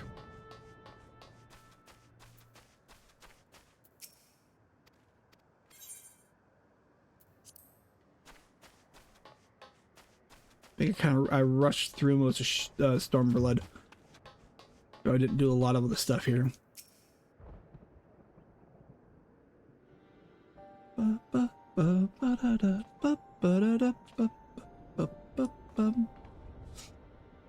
Well, look who it is, and what brings you two here? Wouldn't have anything to do with them with the big meeting, would it? As a matter of speaking, I have been assigned a task, you see, for which I require the assistance of former members of the Crystal Braves.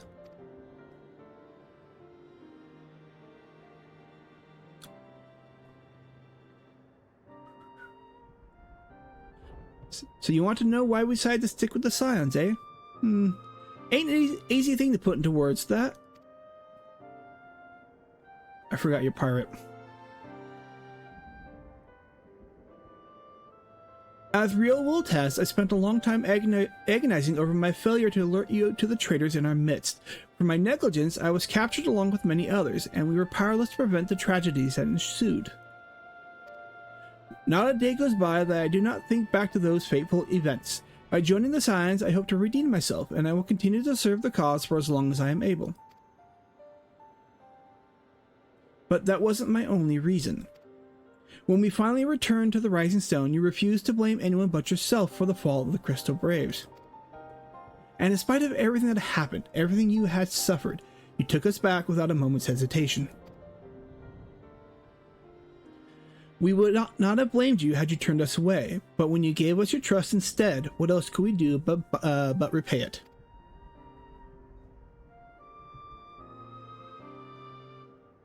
Nothing, that's what. As for me and my own tale, well, I've always felt the Scions have something in common with my old crew. The duty of the strong is to protect the weak. That was our creed, and I still strive to live by that to this day. But as time has gone on, I've learned that the strength comes in many shapes and sizes, from Hoary Boulder to Mistress Tataru. We've all got something to offer. He's not quite as bad as trying to talk to Urianger, but oh my lord. And not one of us is doing it for personal gain, because we believe there's more important things than that, things worth protecting, which is what's being Scions all about.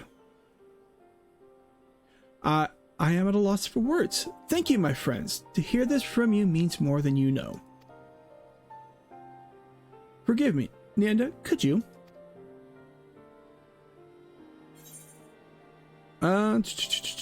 Give us your thoughts on the Crystal Braves.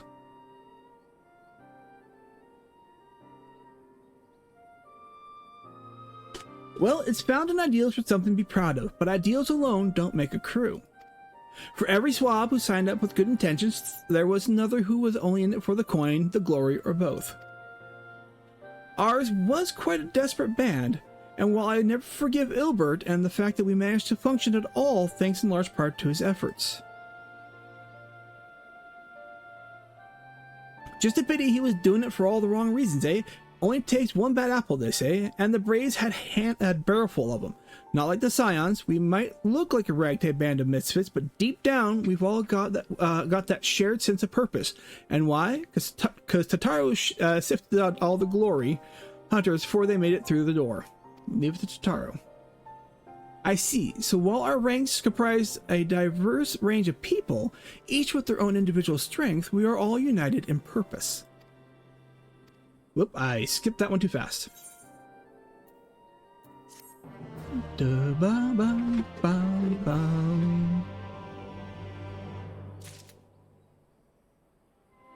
Alright, back to Alfino. Okay, let's see what Alice and Graha have. Well, I think we've taken enough of our colleagues' time, and I am conscious that less life-affirming testimonies await. Let's make our way to Gridania and hear what the others have learned. Alright.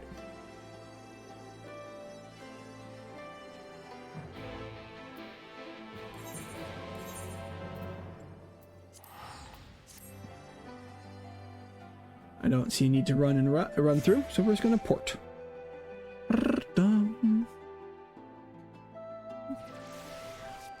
Oh, busy tonight. It looks like we're probably... Yep, Old Gridania.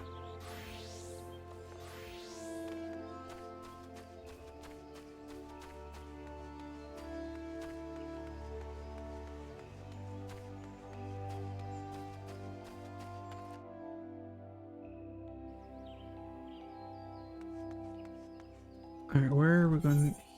You are up at the Lancers Guild. Okay.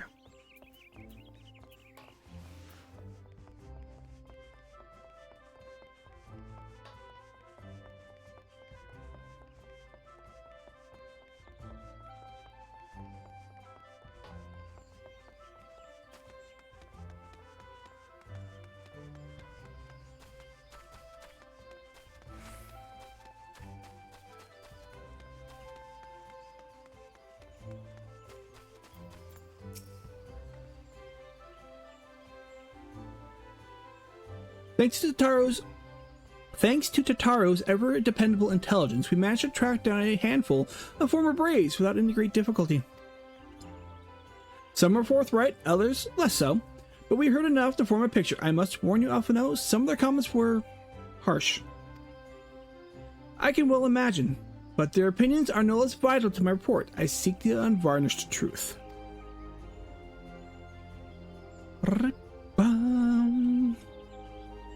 Thank you. I will set about adding your findings to my own at once. In the meantime, go ahead to Little Solace and seek out Elder Frixio. I will be joining you anon. La la la la la la la. Blah. Alright, we're going to Little Solace now. I'm not wasting a ticket for 180 gold.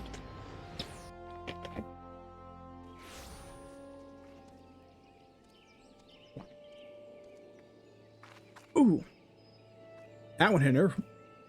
Oh, lemonade hit a nerve. My eye is twitching. Not even that tart of lemonade.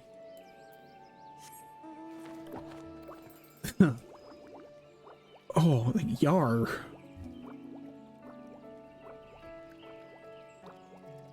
All right, Elder Frixio, you are right there.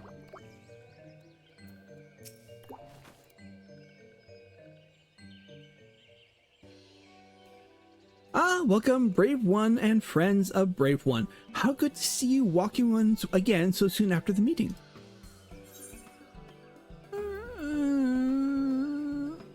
Let's see, should this one do the customary dance of greeting?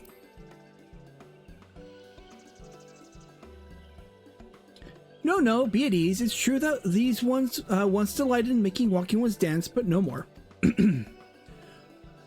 Horned One Connie Senna said that walking ones would be coming to Little Solace. Imperial ones also invaded Sylphlands and abducted many of these ones. So these ones will be glad to bear message between fighting friendly ones. That is heartening to hear, Elder. It will require all ones to work in unison to stop the Telophoroi. These ones will try very hard, of course, but in matters of war, these ones have little experience. Any advice walking ones can provide would be of most welcome. Oh, another pretty silver-haired one, and in quite a hurry, it seems. Alphino? See, Alisaie, you must come quickly. Whatever's the matter, Alphino? Don't tell me. You couldn't read my handwriting? I can see there being an argument between siblings, yes. What? No, the Twin Adder officer accosted me as I was about to set out. Sharlayan sent an envoy who is due to arrive from Gridania at any moment. An envoy? Could it be that Krile has managed to sway the Forum? We shall know soon enough, but there is more. The envoy has requested that the two of us attend the audience with the Elder Seedseer. Really? I can see why they might want Scions to be present, but us specifically? Specifically? Wait, it isn't who I think it is. It is. I could scarcely believe it myself, but when I inquired as to the envoy's identity, I was told that it was one Fortunal Laveur. Yep, Dad's coming. Your father? Well now, the fact that a serving member of the Forum had the journey here would be surprise enough. But him? Quite. I gleaned from this that they are taking the matter seriously. That may be, but why him and not one of the other 98 Forum members? Unless he volunteered for it. It has been some time since you last saw your father, has it not? Could it be that he's concerned for your well-being?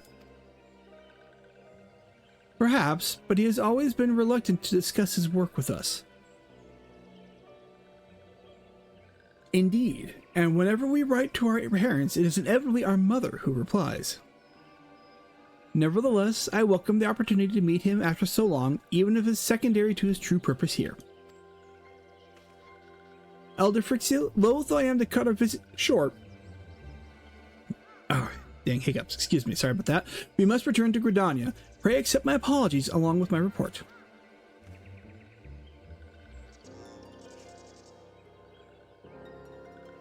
Never mind, there will be time to talk later. This one won't keep walking ones for more urgent matters. Go.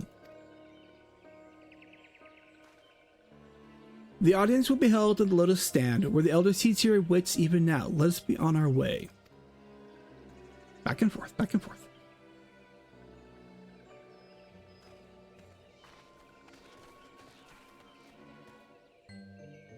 Yeah, it's going to be a bit terse. I should also point out for those who are watching coming in, this is not my first time through the story. I actually have a Viera and an Aura who are actually pretty much through Dawntrail, so I've already come through this. So none of this will be a surprise to me. But I will try my best not to spoil it for everybody else. We want Conjurer's Guild.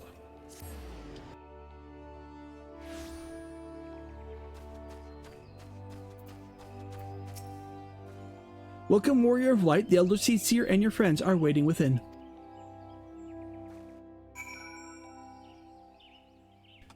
Alrighty then. Connie Senna, Alphino, G'raha, and Alisaie.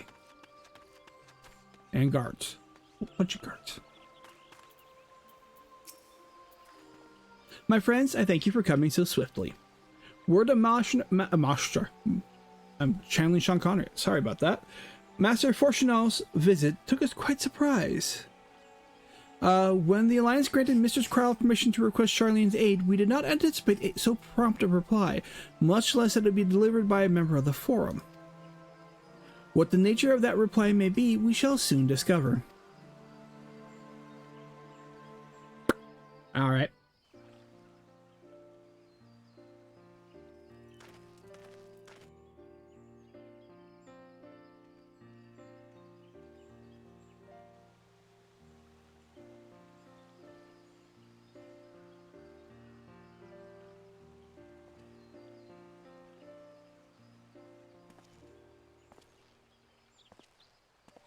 Elder Seedseer, I thank you for granting me this audience. I am Fortunal Laveur, here in my capacity as representative of the Forum. It is I who should thank you, Master Fortuno, for journeying so far and so swiftly. Would that our first meeting could have been under happier circumstances.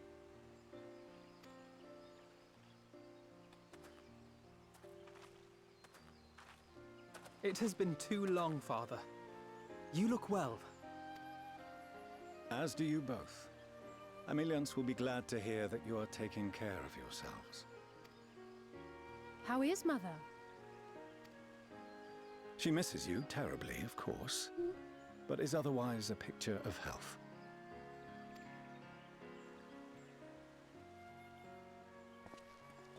Circumstances apart, I'm grateful that our meeting has afforded me the chance to be reunited with my children at long last. And I believe I also owe you thanks for the hospitality you showed my father, Louisoix, during his sojourn in Eorzea.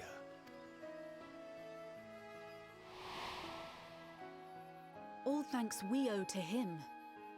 In the days prior to the 7th Umbral Calamity, it was your father's tireless efforts which granted us a means to vanquish the Primals.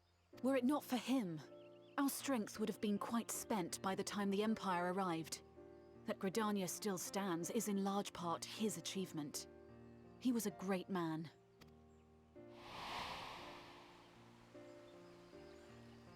He would doubtless have been moved to hear you say so. I must confess, however, that I opposed his decision to intervene. And my position remains unchanged.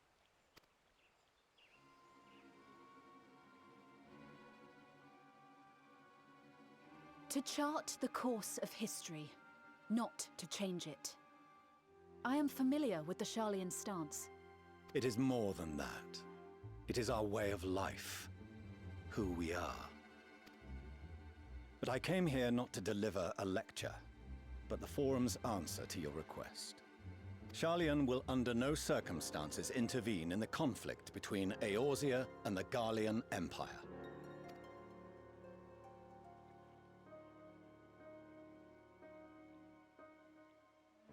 May I ask for what reason the Forum has come to this decision? The final days spell the end not only for Eorzea, but the entire world. The final days? Pray spare me your hyperbole. This conflict is no more than the latest in a series of petty squabbles between yourselves and Garlemald. One in which Sharlayan will take no part. If the final days were truly upon us, we would know. Father, you must ask the Forum to reconsider. You may feel safe on your little island across the waves, but if you imagine the Telophoroi will leave you be, you are mistaken. They mean to kill us all, themselves included. Alphinaud is right. We have seen what the enemy is capable of, the lengths to which they'll go. This is no time to turn a blind eye. If Eorzea falls, so too will Sharlayan. So if you truly love our homeland, you will join us. Now, before it's too late.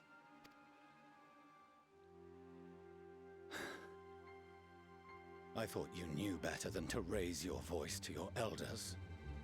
It seems I was wrong. Wrong to ever let you leave, Sharlayan.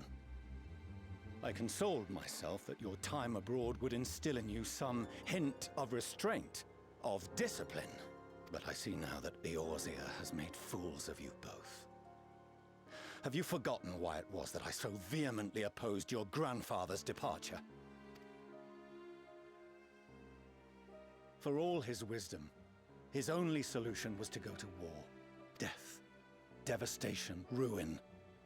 Even those who claim victory are scarred for life. What prize could ever justify such sacrifice? It is the duty of the learned to avert such tragedy. By fanning the flames of war, you forsake all you once held dear.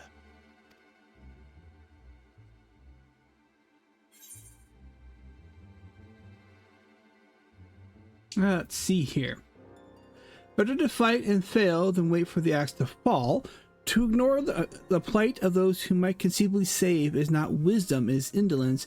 It is in your power to save us. Refuse and you condemn. I like the middle one. Indolence.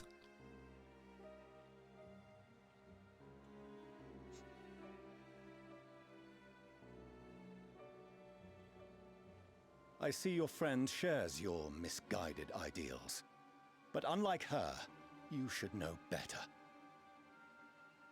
By espousing such barbaric notions, you subvert the teachings of Sharlayan and place all we have worked for in jeopardy.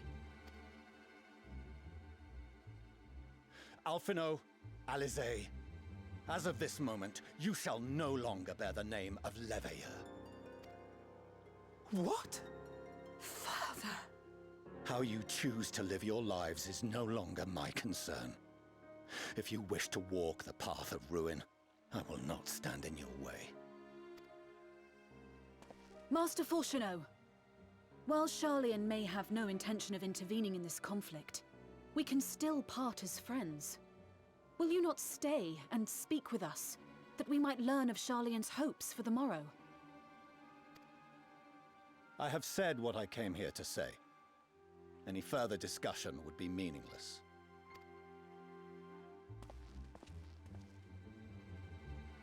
Father! Wait! Don't bother, Alisaie! How can you stand there and watch him walk away? How can you let this happen?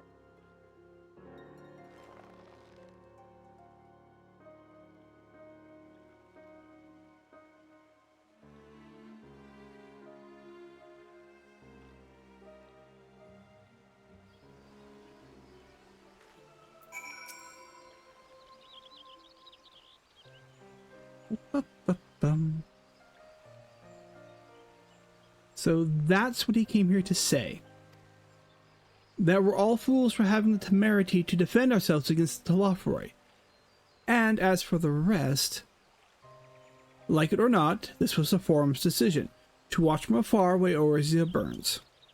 Father was but the messenger, and as he handed down their judgment, I could think of nothing to say that could possibly sway him. I still can't.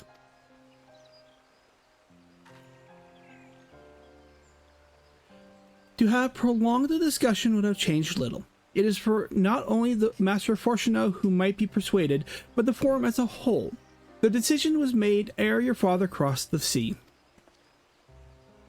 Nor is it like to be changed, so we shall face the Telophoroi without their aid. Forgive me, but if they had no intention of helping us, then why would they go to the trouble of sending an envoy in the first place? Why did they not simply keep to their counsel, as they are wont to do?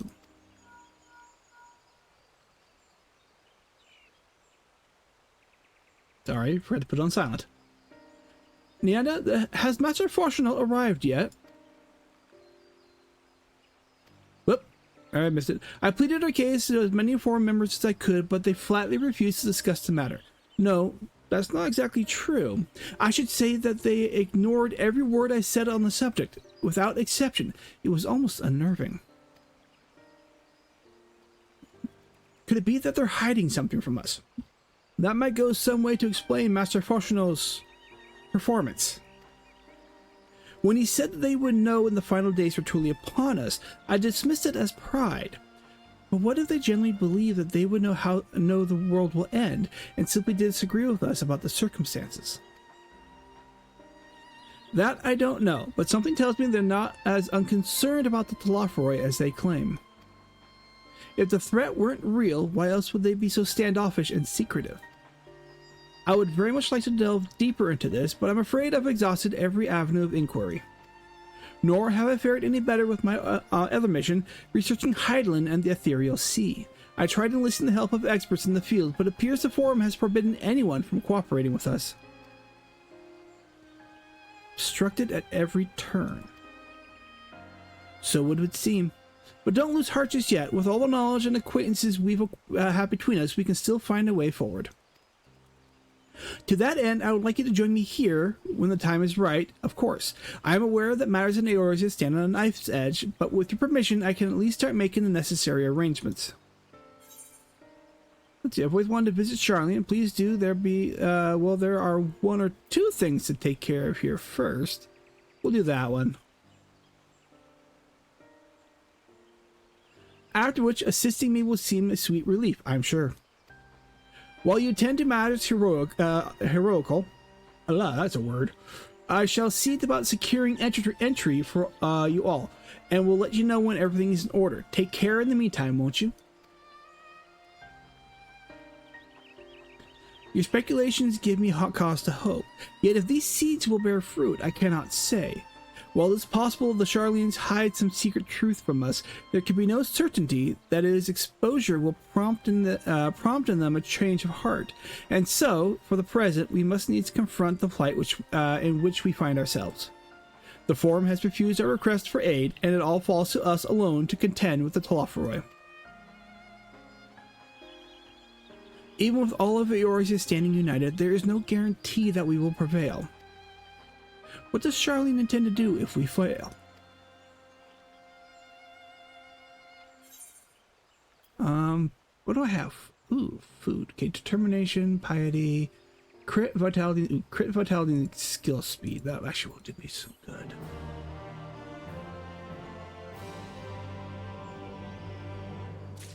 All right, Connie Senna. Okay. I think we're getting close to the end of the patches and get ready to start not Dawntrail, Endwalker. This might be the last one for the pre-patch.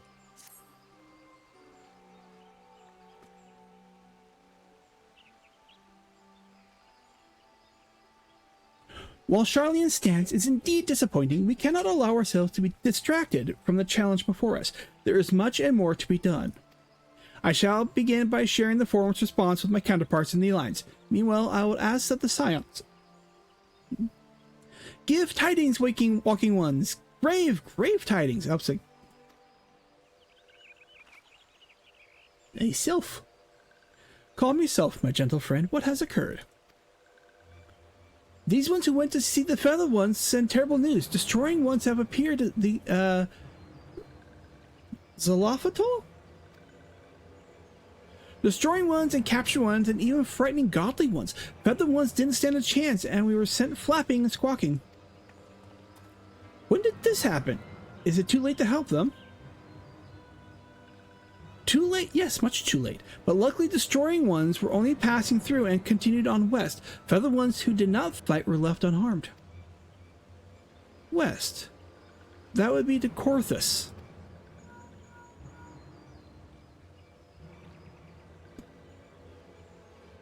My lady, the Ishgardians report that the Telophoroi have emerged from the eastern highlands of Korthus and are marching at speed. Though their purpose is yet to be determined, the Cartanu Flats would be seen to be the most likely destination. Lord Emmerich has already dispatched his forces and requests our immediate support. Tell him he shall have it. The time to come for the Grand Company of Eorzea to prove its worth. I think I missed a few words in there. Woo. Well, mayhap it is a mercy that we do not have the time to stew upon our misfortunes. Come, my friends, let's make haste to Cartanu.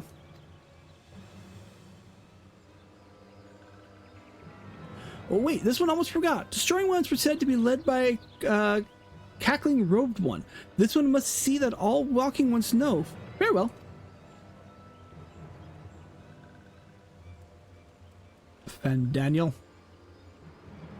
Yep, Fandaniel.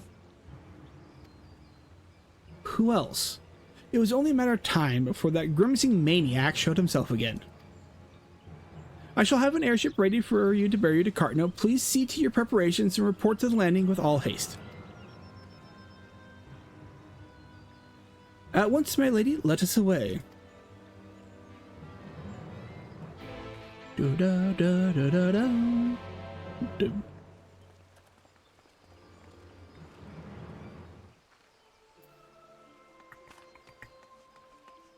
Out we go. Alright, speak with Alphino outside the Caroline canopy, and I think...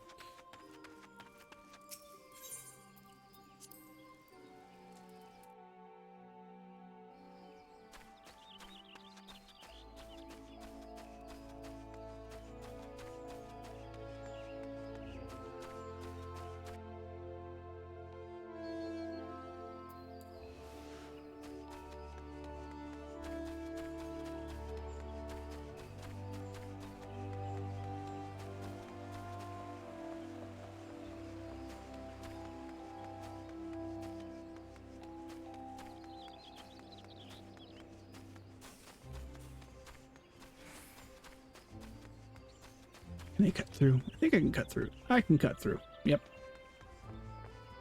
Alphino. Oh, you're talking with Fordola.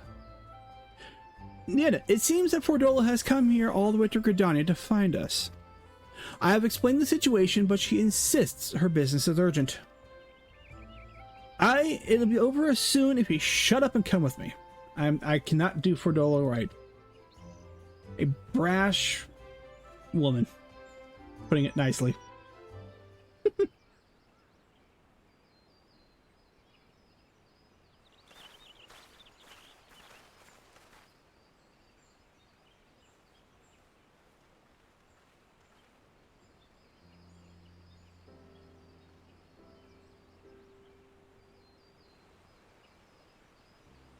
Arenvold! I can't tell you how good it is to see you.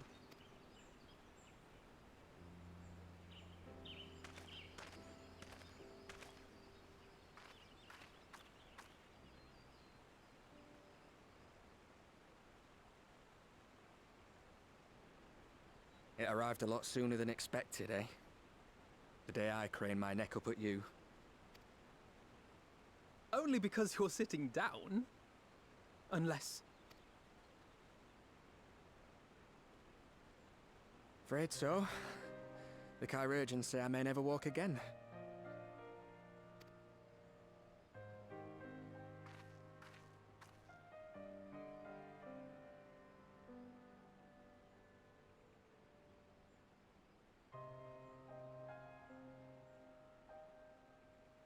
Come on, Alphino, it could be worse. Besides, I didn't come here to dampen the mood. Quite the opposite.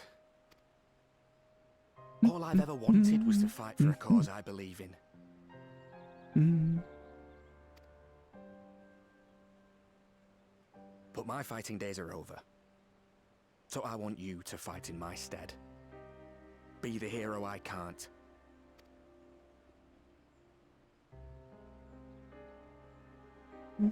I am no hero.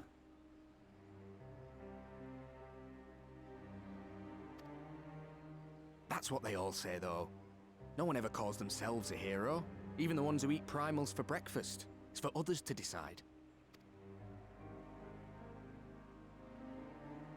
Look, Alphino. You already are a hero. To me and countless others. We see you doing your damnedest to protect us all. And you're not alone, are you? There are people who believe in you, just as you believe in them. Let's see. We carry the dreams of many. We'll carry yours too. We'll be sure to give your regards to Telophoroi, and some things may have changed, but the adventure isn't over yet. I like that one, actually. It kind of fits with the character.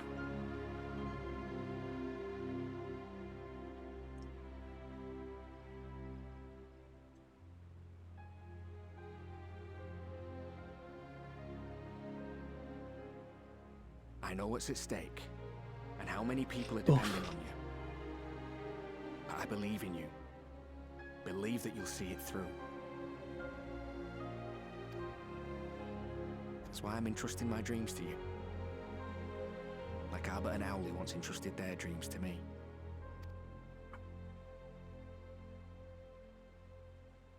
There was a time when I would have borne the weight of such expectations without a second thought. But now, I know just how heavy that burden can be. To tell the truth, I'm beginning to wonder if I chose the right path.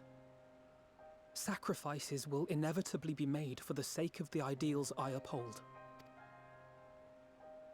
Maybe I am not the person I thought I was. The person you think I am. I wouldn't presume to tell you. But I will say this. In spite of everything, you've come this far. The road ahead might not always be clear, but you've never been one to give up or take the easy way out. And everything you do for others. For a brighter future. I'm proud to call you my friend. Well, I've said my piece, so I'll let you go. I know you've got more important things to be doing. Just give what I've said some thought, all right?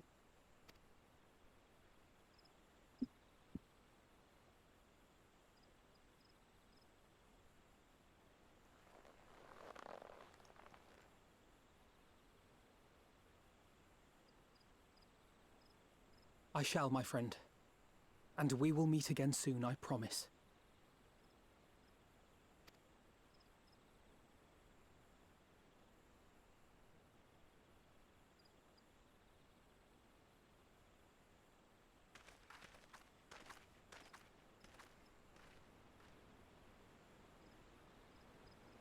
Nothing left for me to do but wave and smile.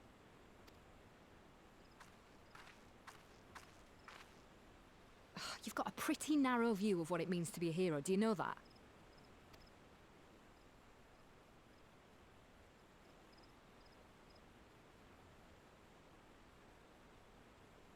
You think they're all forged in the fires of battle?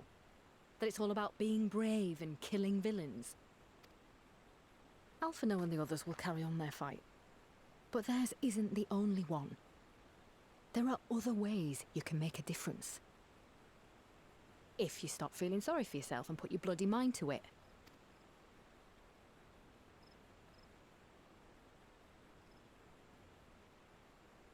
There's not much chance of me living the quiet life with you around, is there?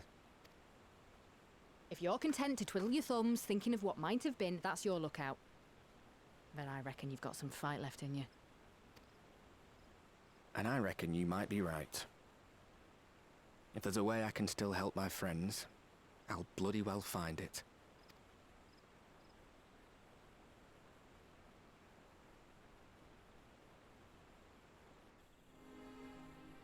Bum, bum.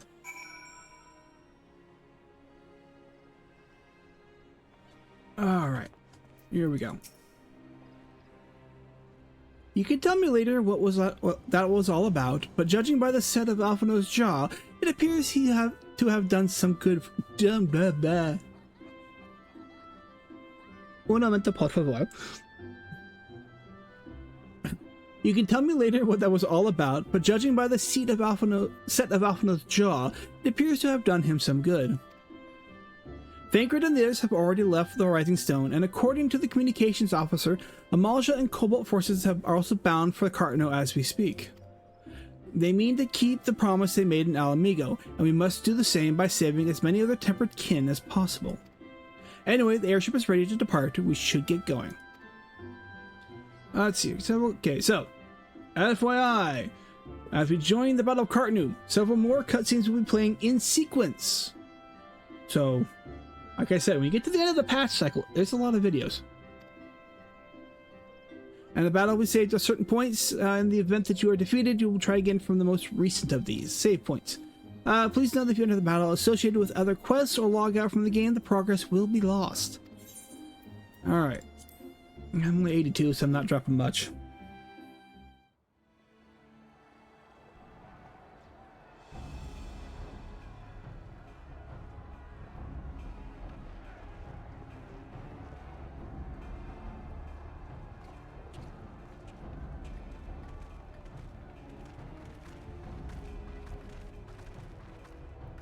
Excuse me. My fellow Scions, as I am sure you will have heard, we can expect no help from Sharlayan, nor are we any closer to discerning the Telophoroi's grand design.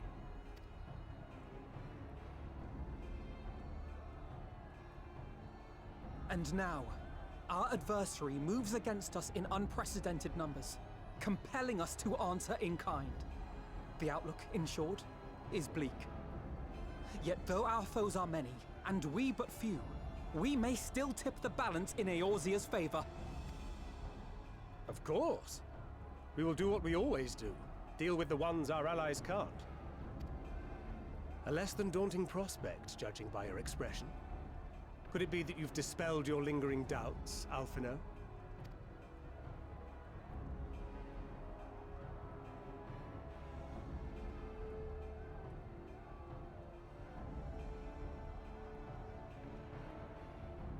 No, I doubt I ever will.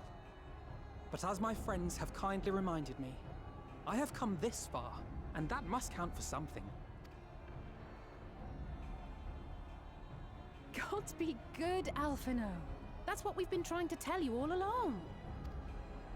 For one so bright, you can be remarkably dim at times. There is such a thing as overthinking, you know.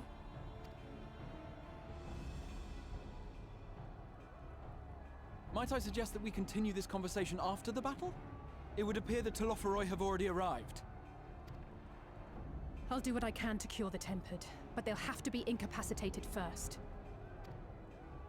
Have care, my friends, for none can say wherefore our foe did choose this fateful field to be our battleground. Whatever. Well, I skipped. Sorry. Twitched. I twitched on Twitch.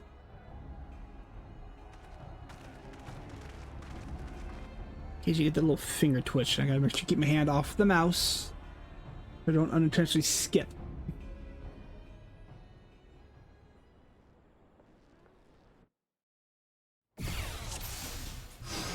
Alright, what are we doing here? Alright, so Telophoroi sweeping across Carteneau. As for the Ascian, he was briefly sighted above the battlefield, but has since vanished. He's likely intends to watch events unfold from afar. Thus far, the movements of the Lumen Primals have proven difficult to predict. I'm not going to keep reading, they're going way too fast for me. Move on.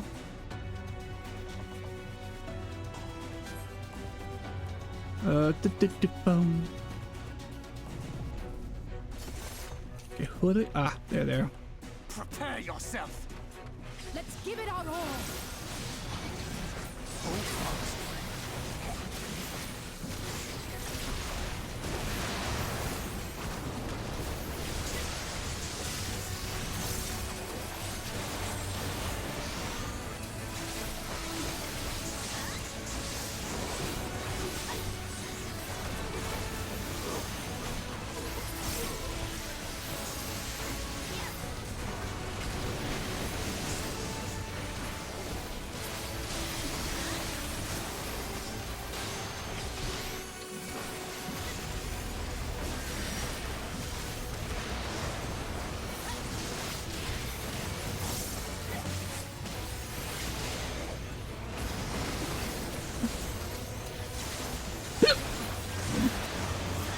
Excuse me on that, sorry.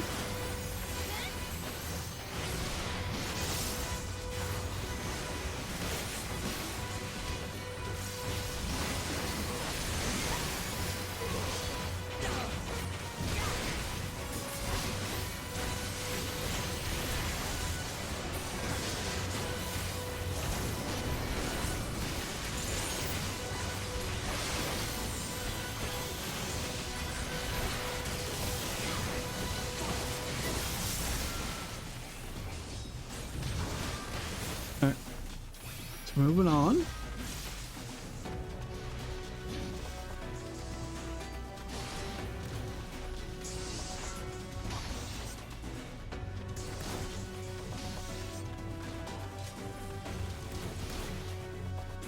Am I still shrouded in the cutscene? Nope, I'm not still shrouded in the cutscene. That would have been cool if I was.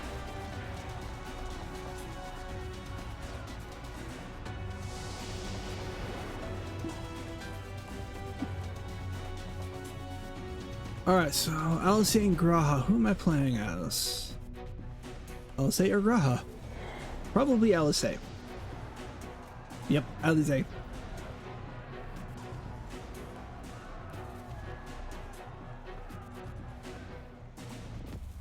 What are her abilities that I'm working with here today?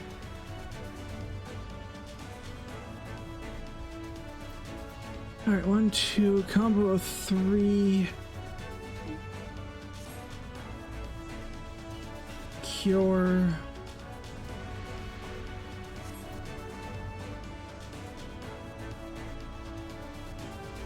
AoE, AoE.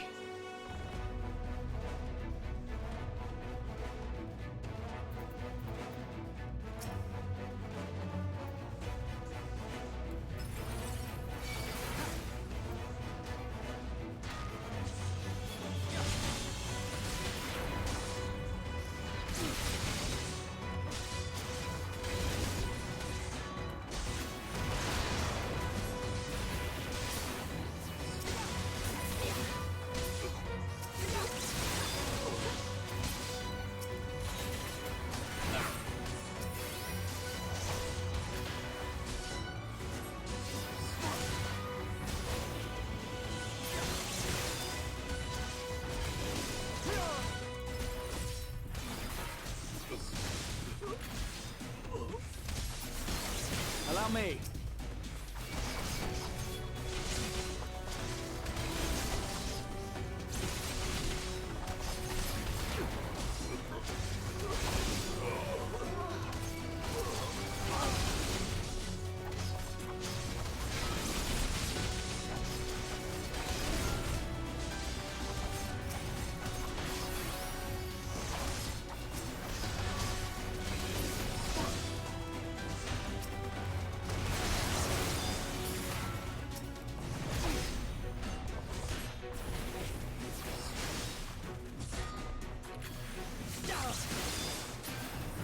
Just the beginning. Right behind you.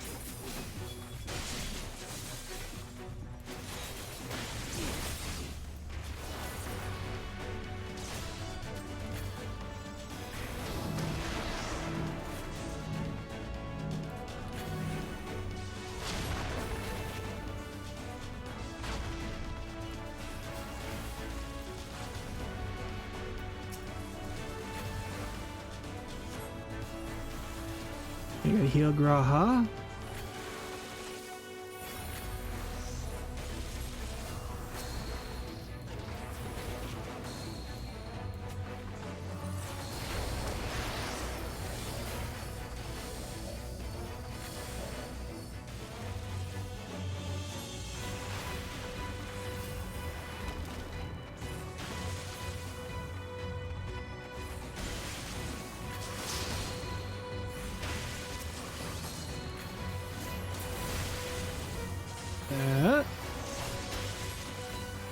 I know I'm not good at the red mage.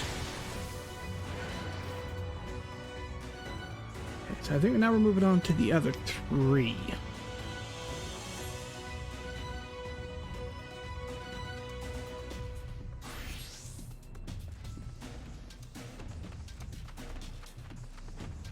Wait, hold on. Angelo.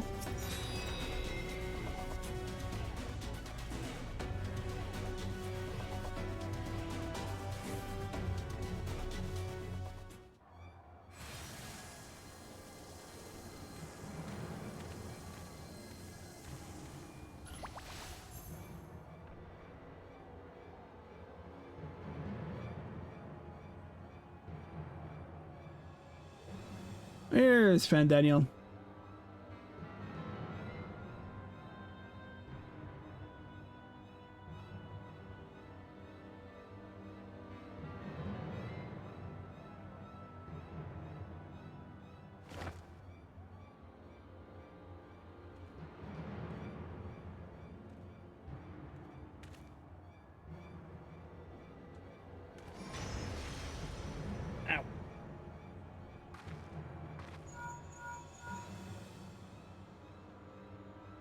Do you see that? The glyph? Yes. How worried should we be?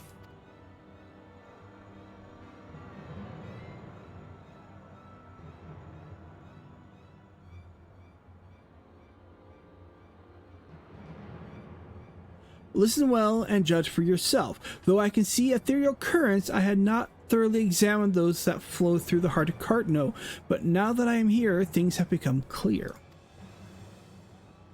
The flats conceal an etheric confluence, like the pillars of the Azim Step, but greater in scale, far greater. The glyphs that Fandaniel has conjured reached into its very midst. And I believe I know their purpose. Should the lunar primal destroy them, it would spark a chain reaction with the potential to obliterate the confluence entirely. The resulting disruption to the flow of ether would sow chaos among the elements, prompting earthquakes, floods, and tempests large enough to lay waste to the realm.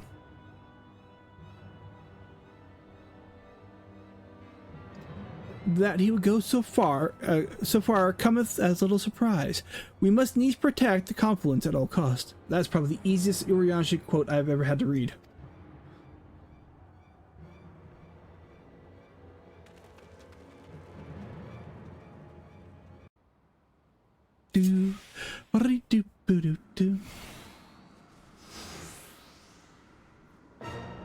Alright, okay, Lunar Odin. Alright, what am I looking at here?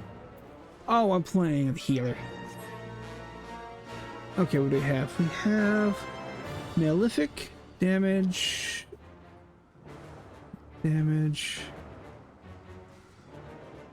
Benefic, Aspect, Helios, and Fixed Sign. 18 seconds. Okay.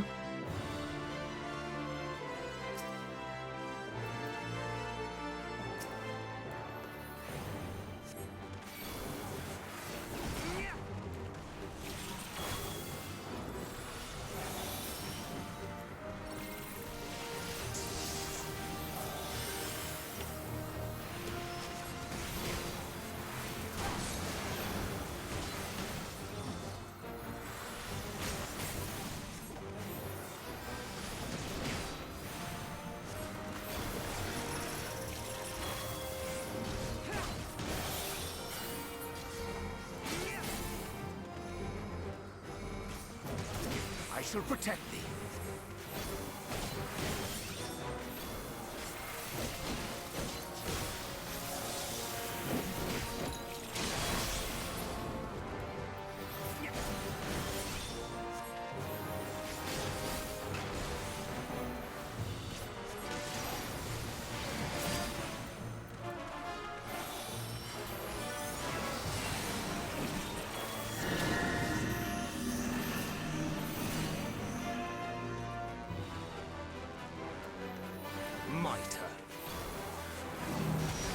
May the 12 guide you.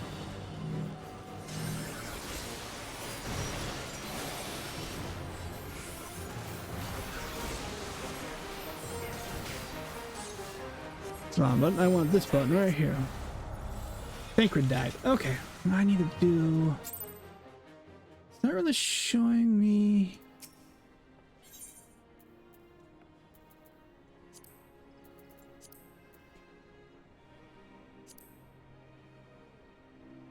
Wasn't keeping track of Thancred's health. Let's skip that cutscene. We've watched it already.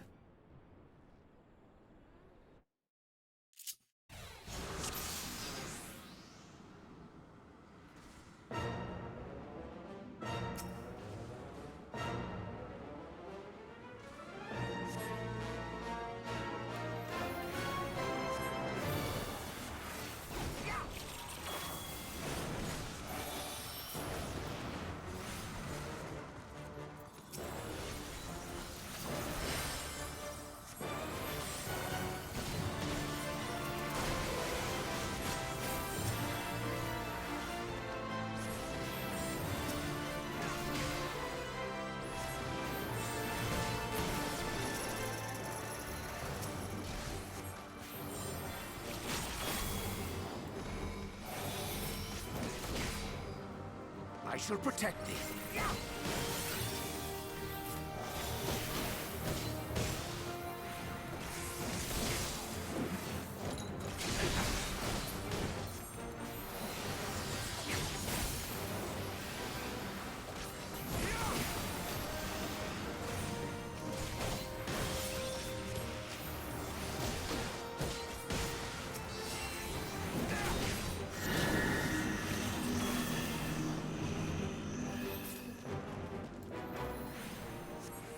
Mitre.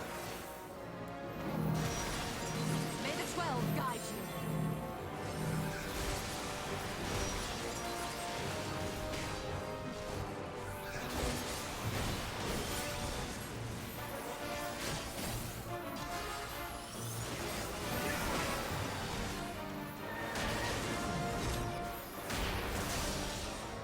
Sure, everyone's healed.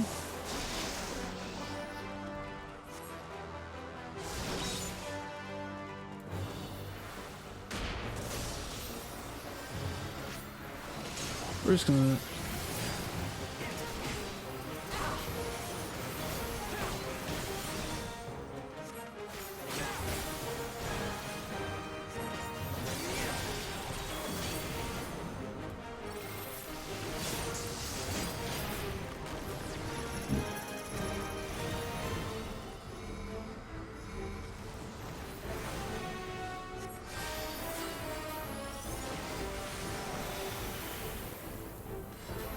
with you.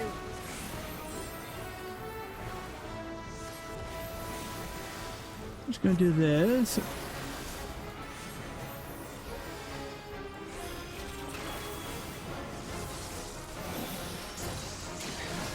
The best defense is a good defense. Heal. Heal.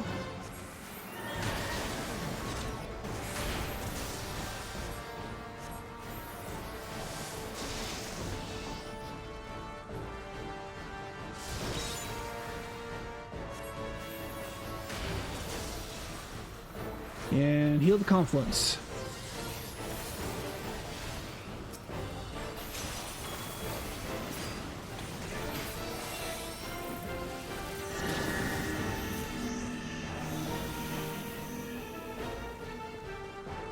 Let's do this right here.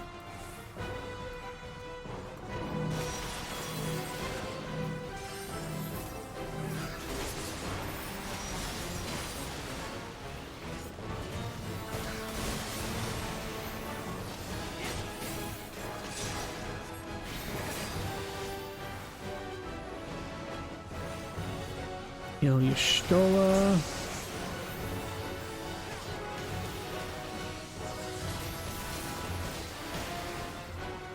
Follow black mages.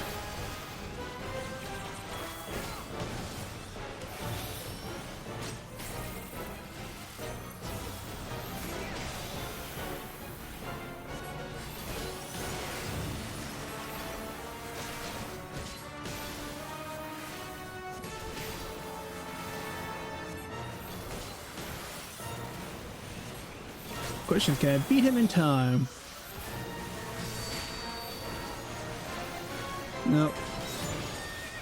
Maybe? Did I? Maybe. Hopefully. Yep, we got him. Alright, I'm so loud, you guys.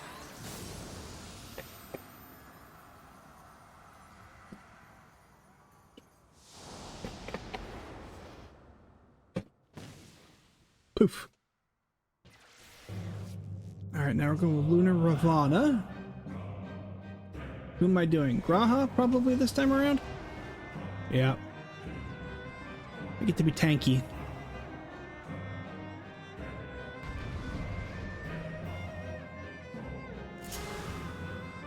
Alright, what does Graha have available for me? Let's see here. Foul Combo, Elegant Blizzard, Thunder, Cure, Medica, and Break.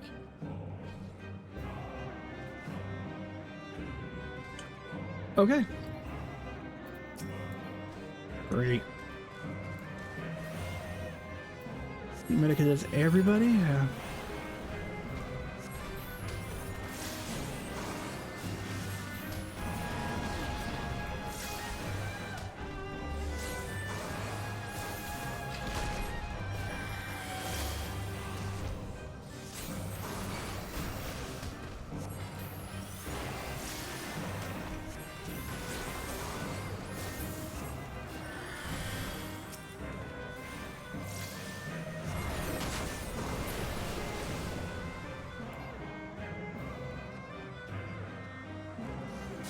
Alright, I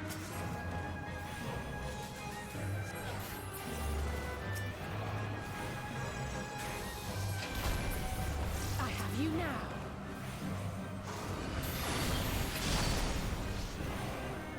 Oh.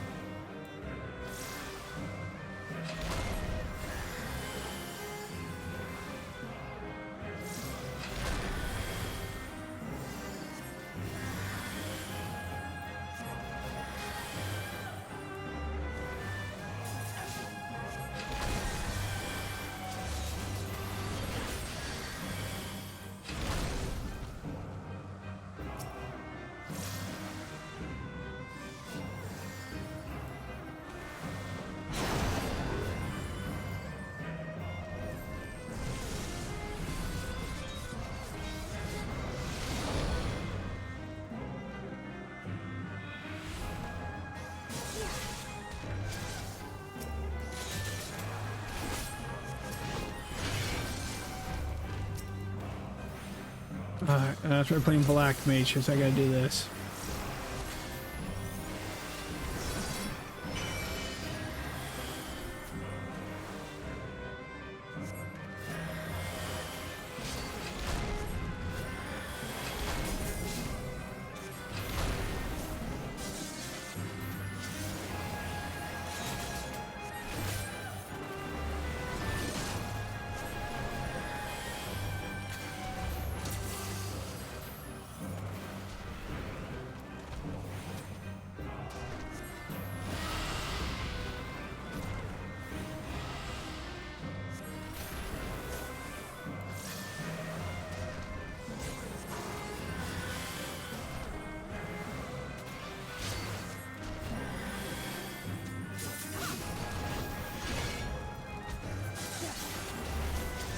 Not Confluence now, let's say, but yeah, let's say could use some help. Let's say, get back here.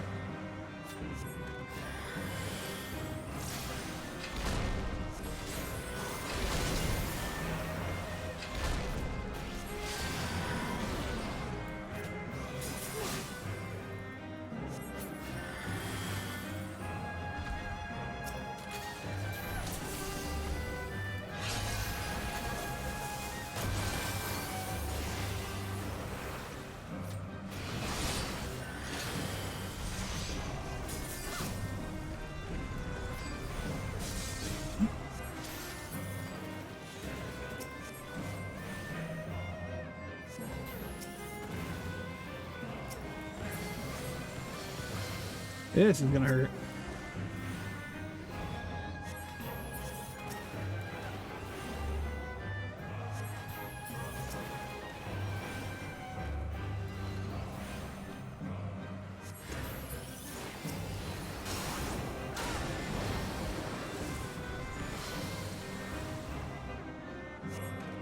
Damn me.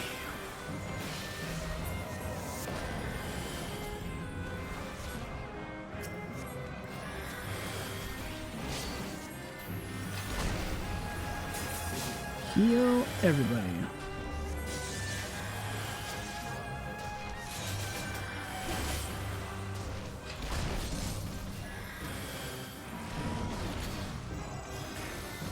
Okay. I think we won that one. Yep, we got.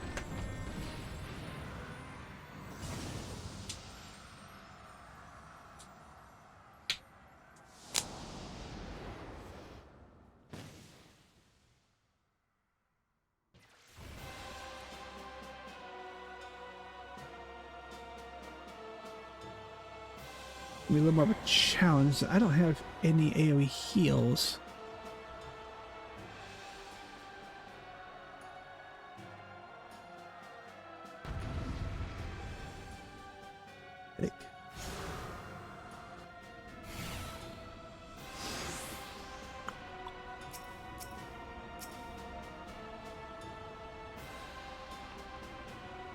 All right.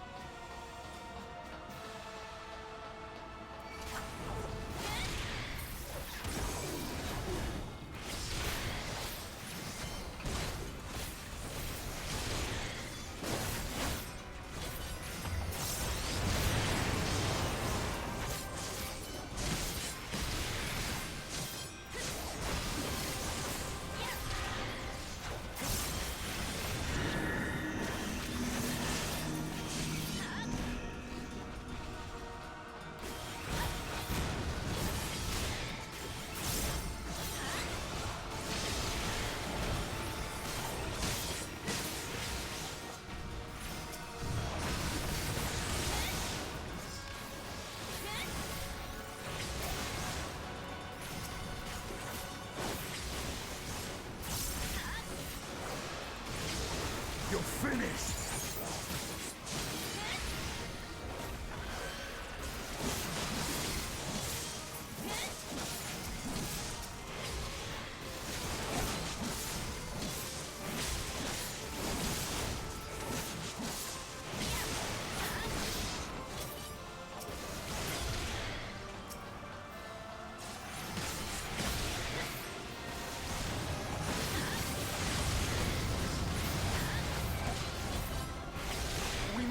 Fight on!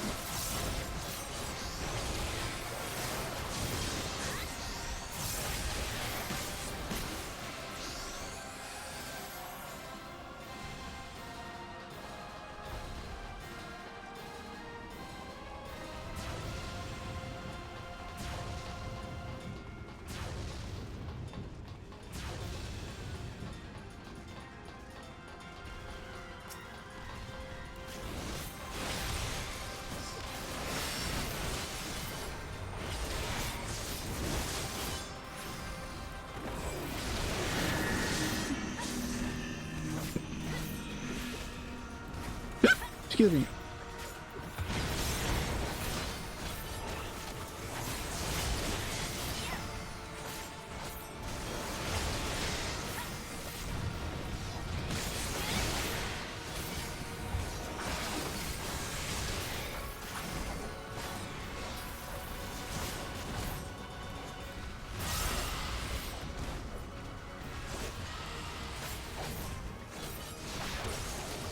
Alphino, can you heal Estinian? I don't have that ability.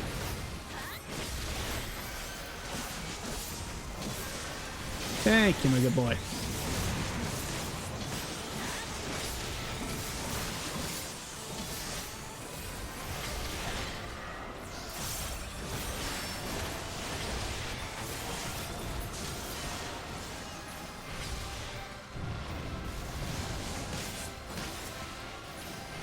Oh, we have a whole bunch of more now. It's lovely.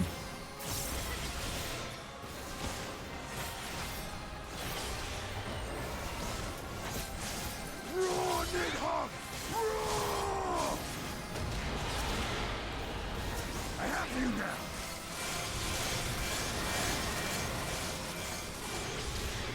Or let's let Estinian have his way.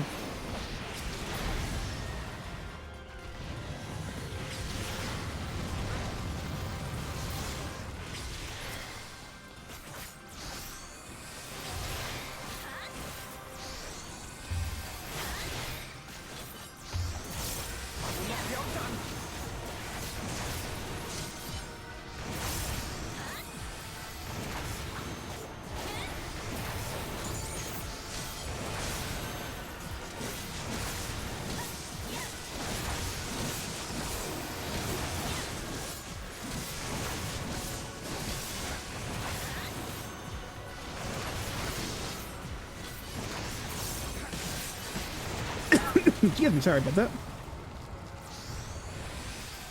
Say, Alphino, you're healer. You kind of have to actually heal Estinian. I can't do that.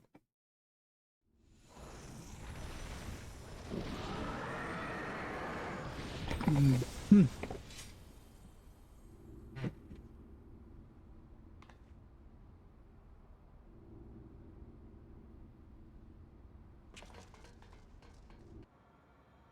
It's our next spot. Clan Daniel.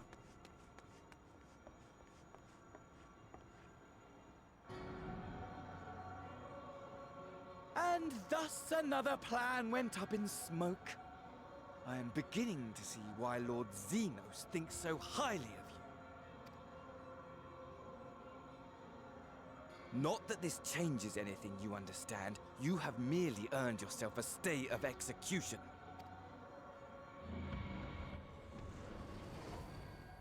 Poof.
How fare the tempered? We've treated as many as we can, but some were beyond help.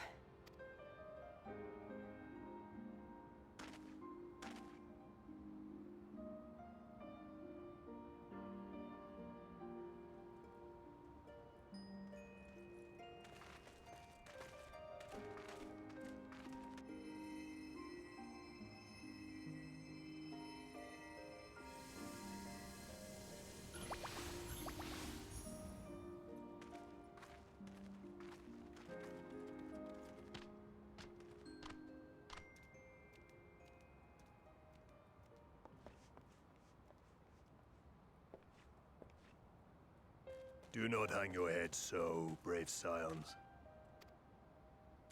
Though not all of our captured brethren could be saved, we are grateful for those whose minds have been restored. You could do no more, and that is enough. So please hold your heads high.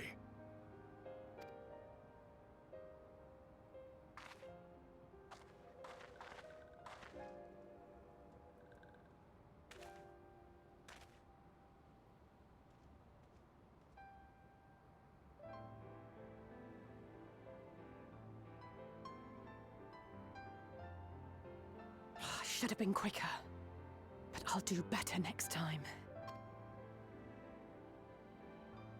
Thank you for your kind words. They mean a lot.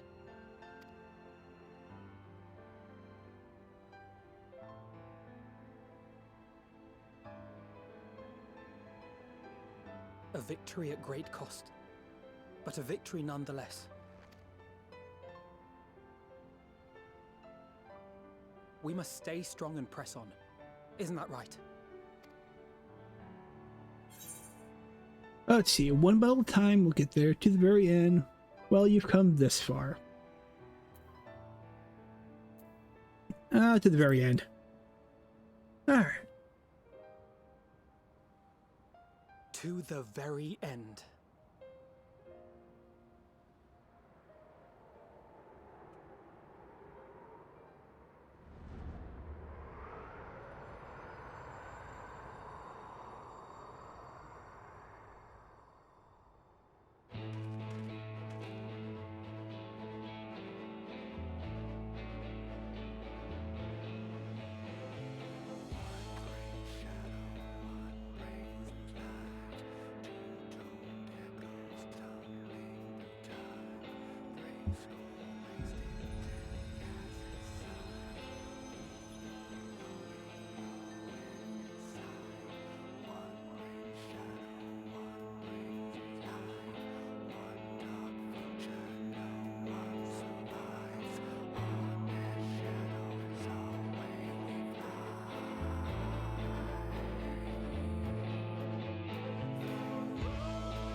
There we go. All post-patch content for Shadowbringers. Our next stage is Endwalker.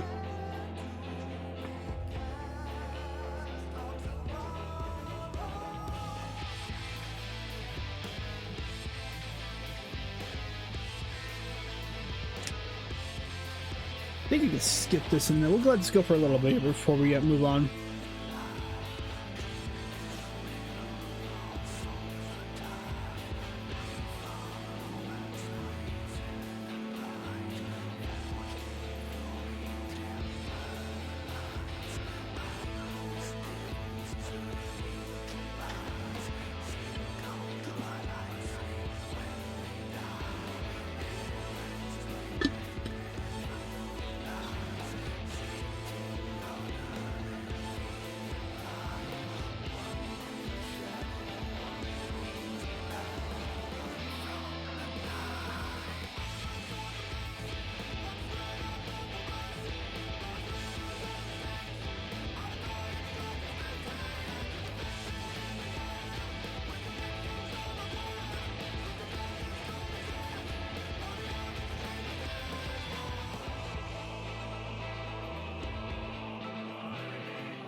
La la da da da da.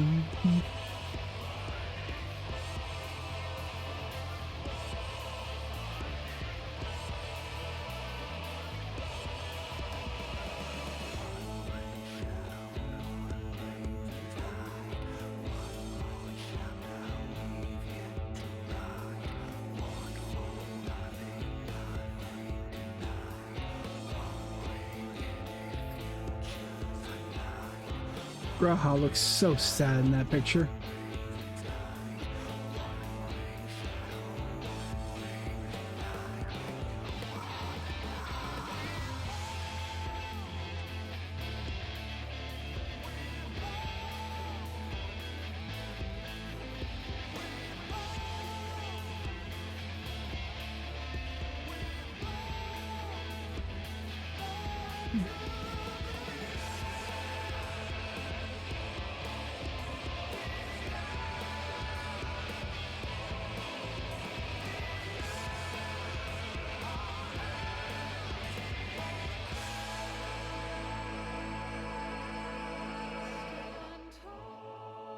Alright, we'll go ahead and skip the rest.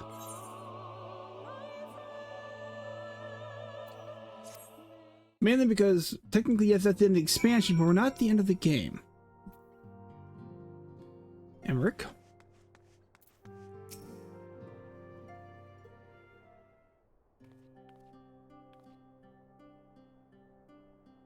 I trust you all enjoyed comfortable flight aboard the Pride of the Ishgardian fleet. Lest you worry, the Bonanza has been towed to the nearby location to be retrieved at your convenience.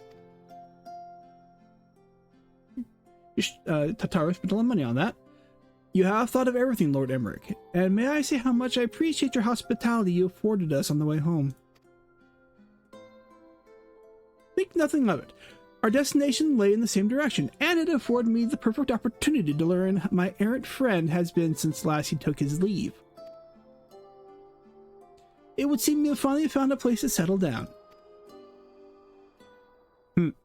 I merely grew wary of wandering the far east. So then you'll go west here soon.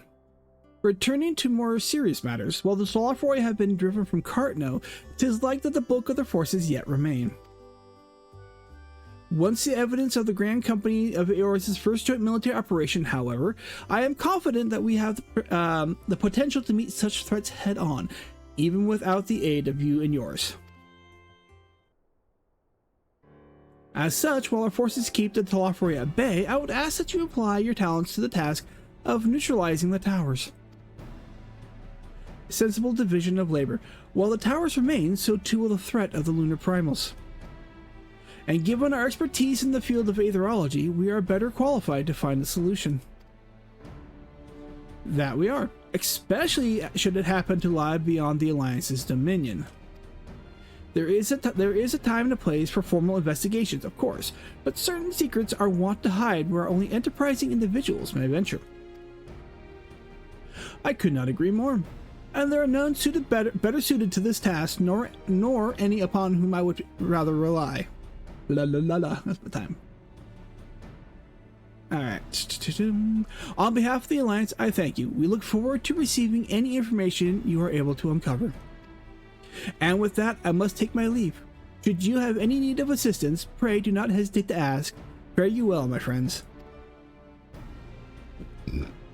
Excuse me, sorry about that. For that.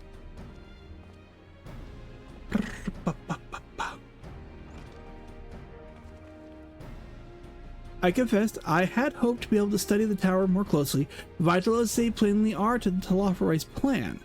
If we can discern their ultimate function, we will be one step closer to understanding our enemy's grand scheme. Should we succeed in neutralizing them, of course, it is all but certain that Telophoroi will mount an all-out invasion. And then it will begin. The one who waits at the heart of the chaos will come for us. For you. Yet in the end, our true nemesis may be the calamity to end all calamities, the final days themselves. Yes, all right, Alphinaud, we need a plan, not portents. As Thancred so eloquently pointed out, we are in a position to seek information from all manner of places, not least Sharlayan. According to Kryl, the Forum have been more secretive than ever of late. While this may be related to the appearance of the Telophoroi, that remains a matter of speculation. But one thing is clear. The Forum is determined to keep us from discovering the truth. Master Fortunal's performance at Lotus Strand was enough to convince me of that. The matter beareth further investigation. I do heartily concur. Nor can I think of a more promising place to look for the answers we seek on the matter of the towers. Sharlayan hath always been the wellspring of aetherical knowledge. I care not where we go, here or there, my lance will be ready. And what of you, Nina? Might you be persuaded to join us? Plot the course for Sharlayan if it means that I can have a word with Fortunal, an island of bookworms and bureaucrats. We have no other choice. Top one. I'm an adventurer through and through. Here. It is time we laid bare the Telophoroi's dark designs. It appears we are in agreement. We have but wait for Kryl to secure the necessary permissions. In the meantime, there is a matter I would investigate. Does it involve tall structures? By strange coincidence, it does. At present, I have only creeping suspicion, but with your help, I will soon find out whether my fears are warranted.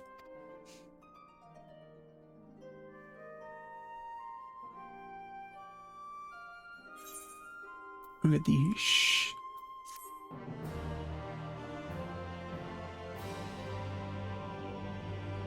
I have learned shush.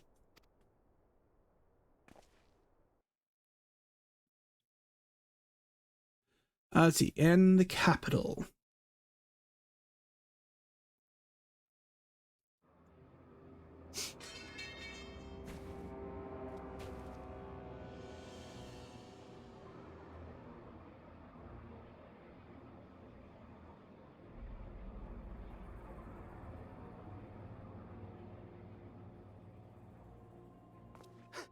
Those Eorzeans certainly are a stubborn bunch, though I suppose you knew that already. My plan to redirect the ether from Carteneau came to a rather less than satisfactory conclusion. It was, in many respects, an abject failure. Which does, of course, raise the question of where we are going to procure the requisite amount. The obvious solution would be to draw on resources a little closer to home, though that would require our dreamer to dream a trifle more deeply. So be it. The dreamer will not complain.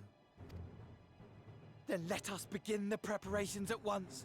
With the gateway of the gods complete, all that remains is to gather the necessary ether, and our prize shall be within reach.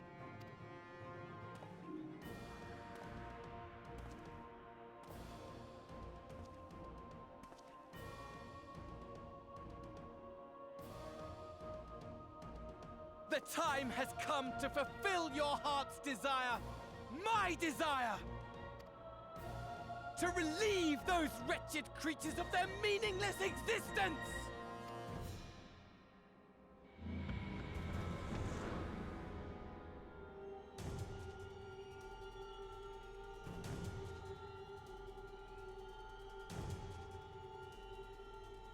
While I await you, I shall drink a sea of souls and gorge myself upon the darkened moon.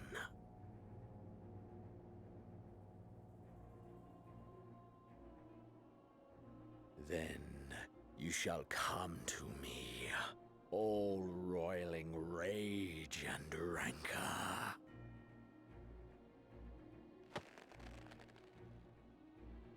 And the stars shall bear witness to our final contest.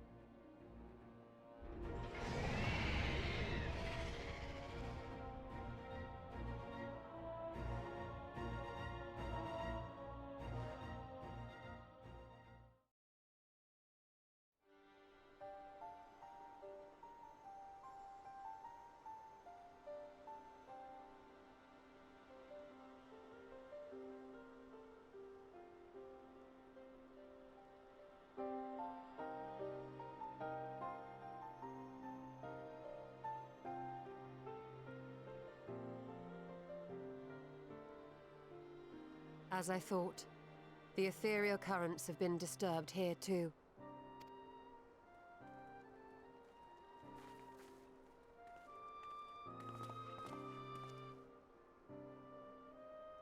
It was the same in Thanalan. Make that every location we surveyed. And the strength of each current has diminished dramatically, far more than could be attributed to a natural occurrence.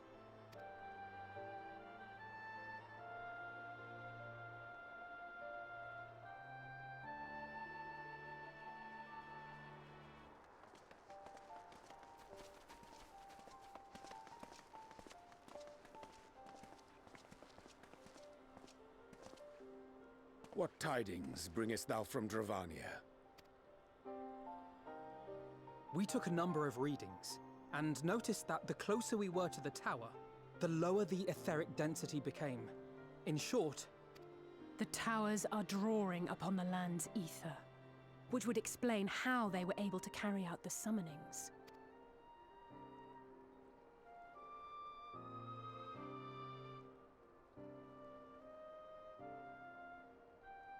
Our allies must be informed of this. We should return to the Rising Stones and have Tataru relay our findings to them.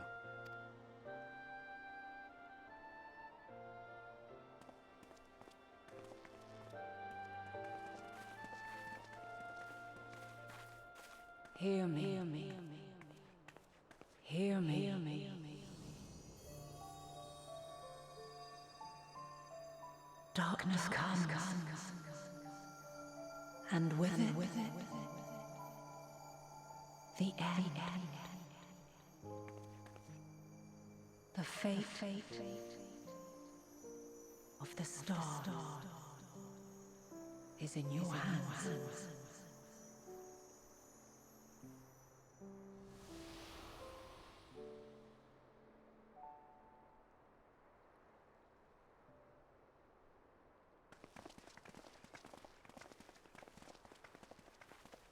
Everything all right back there?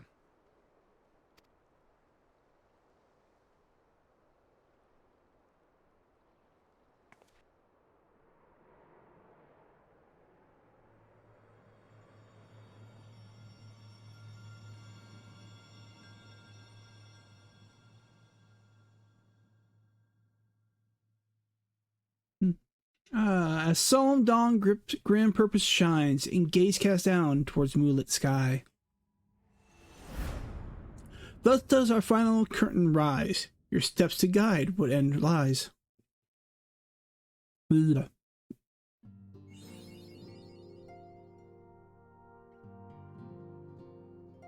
Alright, before we do that, we're gonna do this.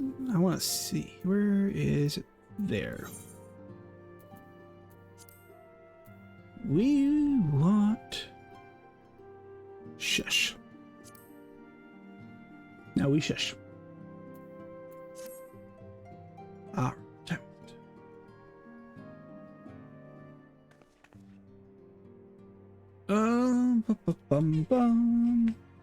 Okay. It's getting late. How long have we been active? Because OBS is being a butt. Actually, we could probably go a little longer.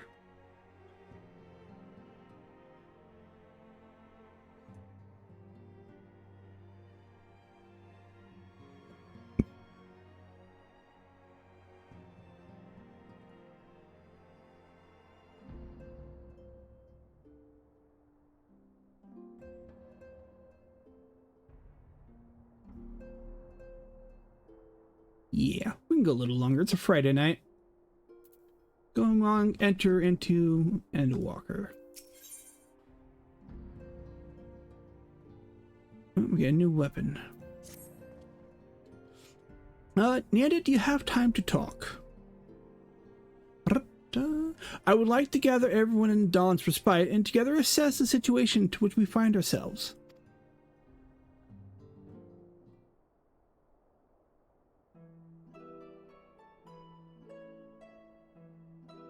What am I discussing?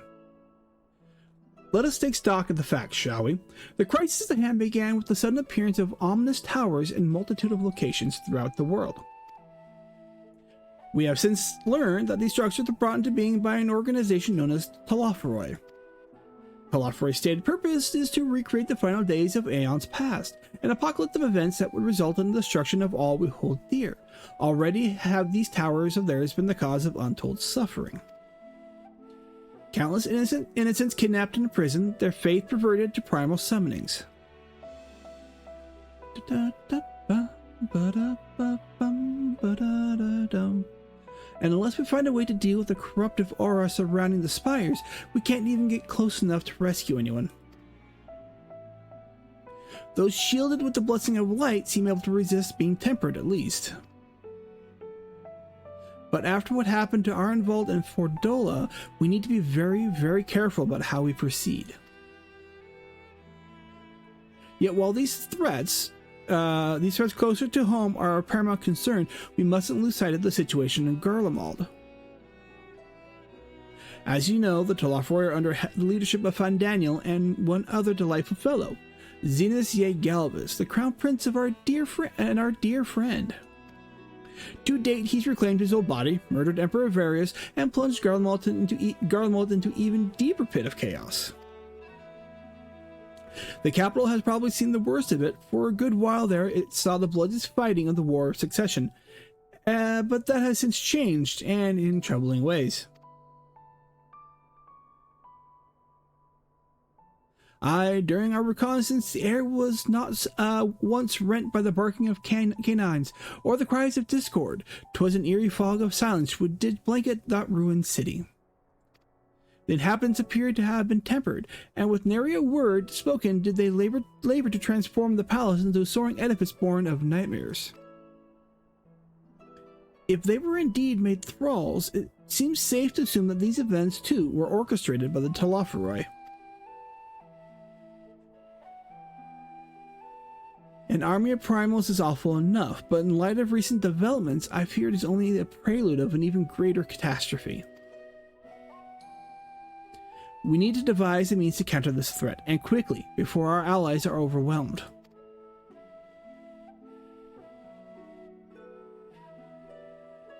We will find a way in Sharlayan, I am sure of it. Master Foshnal's comments regarding the final days were curious to say the least. The Forum knows more than is letting on. Sorry to interrupt. We have just returned from Mistress Kryal and says the arrangements for our visit have been finalized. You're to head to Limsa Lominsa and board the next ship bound for Sharlayan. And on arrival, present yourselves as associates of the students of Baldesion, and come to assist with the order's restoration.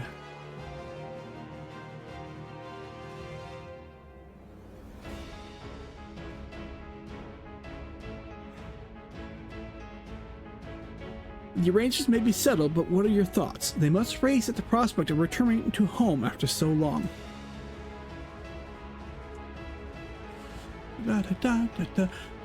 I am eager to see it, of course.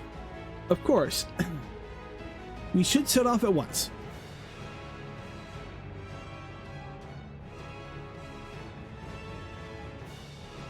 Then I'll accompany you to the docks. We need at least one person there to wave and cry and wish you a safe journey. Thank you, Tataru. Ba-da-dum. Ba-ba-da-dum. Ba-bum. Ba-ba-da-dum.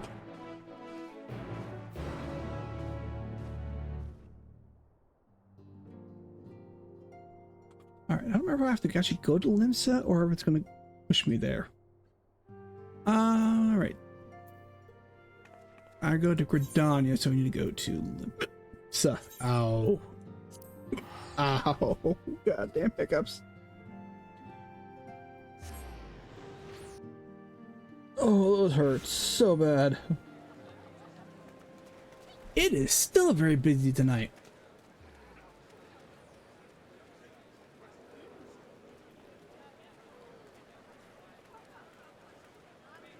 Sometimes you just want to sit in Limsa and people watch.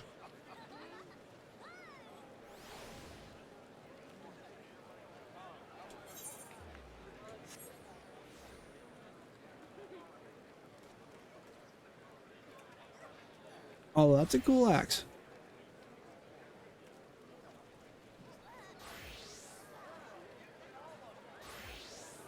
It's so much fun to watch people. And of course, it's raining, so everybody's got their umbrellas out. I don't think I have an umbrella.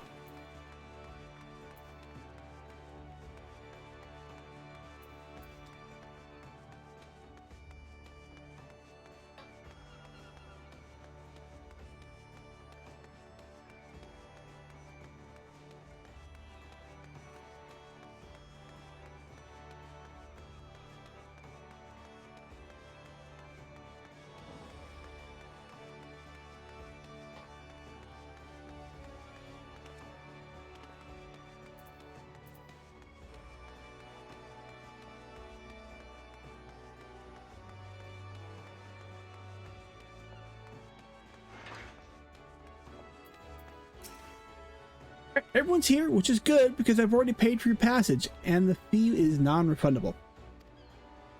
Your ship for Sharlayan should be pulling into port soon, so please follow me and have all your luggage close at hand.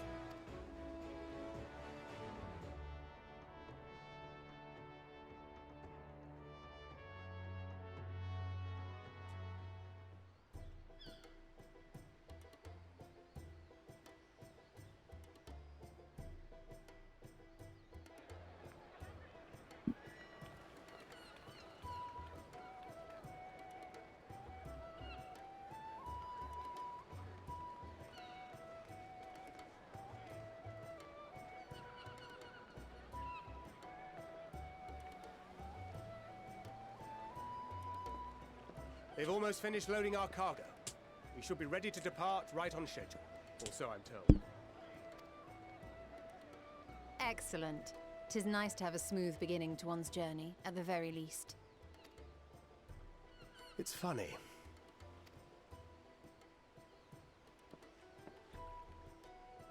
Master Louis Soir came here on a ship very much like this one.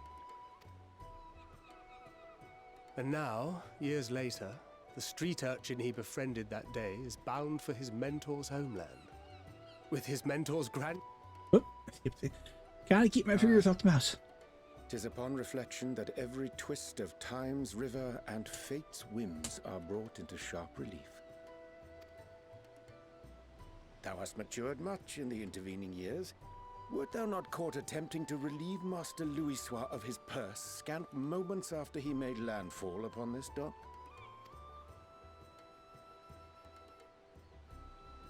Oh, really? Now that's a tale I'd like to hear.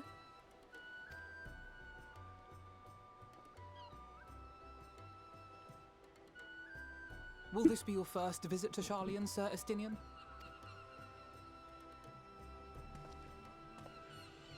Sir Estinian?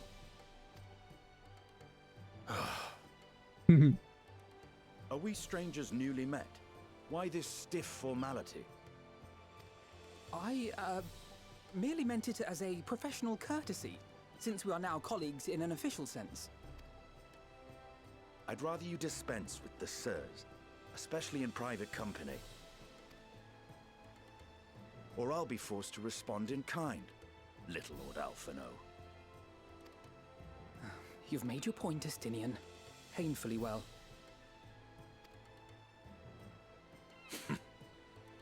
Better.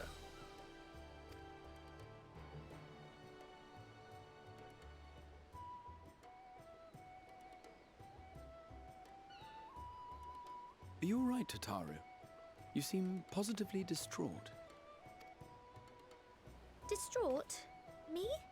Don't be silly. I think it's lovely that they get to see their homeland. Mm-hmm. It's just, we're trying to thwart the schemes of an army hellbent on destroying the world. And, once again, I have to stay behind and worry that this is the last time I'll get to see my... God dang. Last time she gets to see her friends. I'll bring him back safe and sound, I promise. No guarantees about myself. Keep my finger off the mouse. I'll hold you to that. They'll come back safe and sound. I can't guarantee about me. Just so you know. Ah, good. You're still here. Hey! Coulternay! What brings you all this way? We're to assist the Maelstrom and the Kobolds with a lunar primal operation, so we thought we'd see you off before heading to the tower. Flamine and the others wish you all a safe journey, and promise that they'll look after things here until you return. We will too, of course. Aye, we your fellow Scions of the Seventh Dawn will do our part to ensure the end of the world won't happen on our watch. We're set to sail! All aboard for Sharlayan!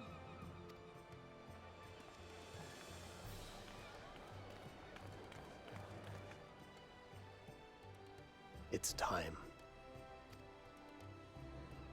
Then we must delay no longer. We will contact you the moment we learn aught of value. Wish us luck.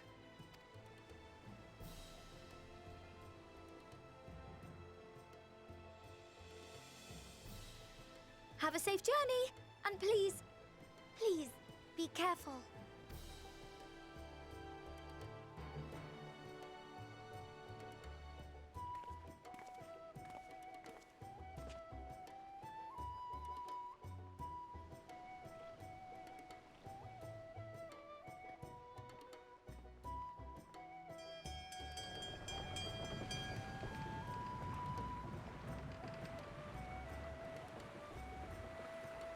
And so you venture forth unto the unknown. A fate beyond the horizon that cannot be divined. A future undefined and in flux. In uncertain times, naught but the simplest words of wisdom will suffice.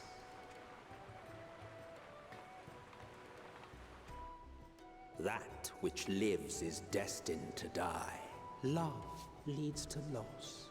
Every beginning has an end.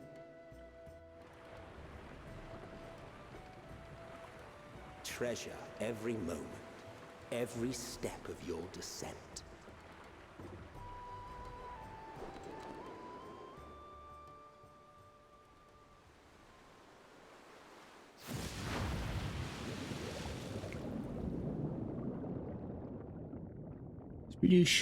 And there, in the depths where souls and stars rest, find your truth.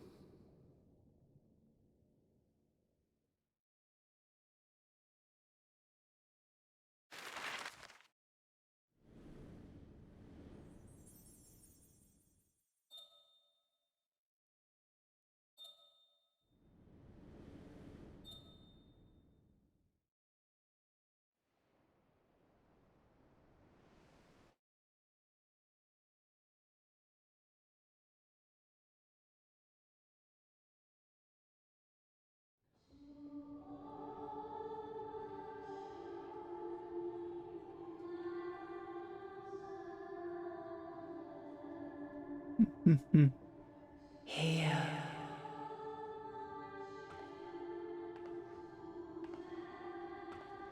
Feel.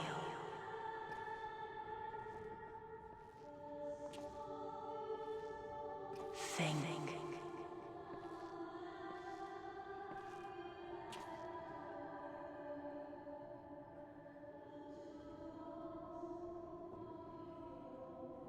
The day has barely dawned, my fellow earlier riser.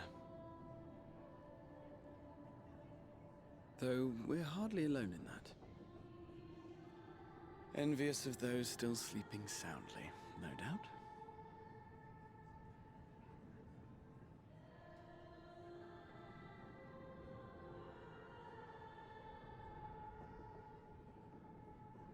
Called out to you, you say?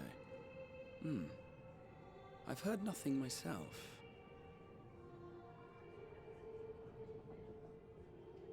In any case, I dare say the sea air will do you good.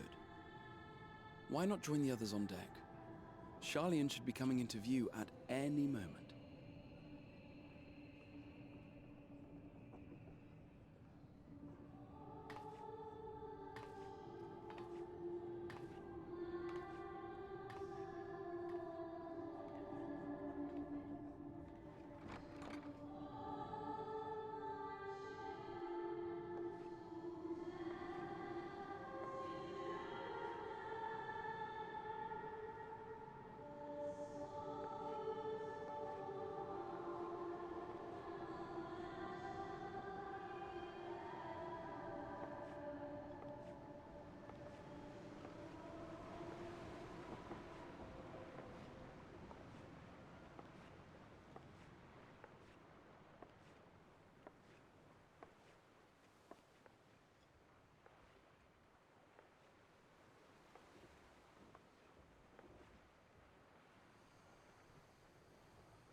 my voice yet reaches you. I am glad. Hear, feel, think. And thus do we meet face to face at last, my warrior of light, guided by the crystal.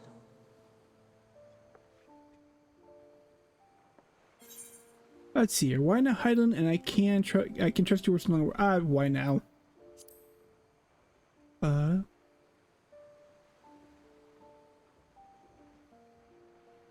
After your sojourn in the First, I believe you have your answer. You have gained an understanding of what I truly am, what Hydaelyn has always been, a primal.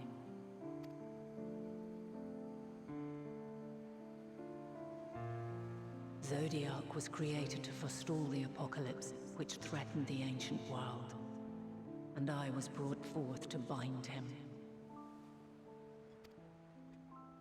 Yet 7 times now, those who would orchestrate a return to that bygone era have rejoined a shard to the god I had sundered. The greater his strength grows, the swifter does mine own diminish. The power to draw your mind into the rift betwixt is no longer mine to wield. Yet though it taxes me sorely, I dare not leave these words unsaid.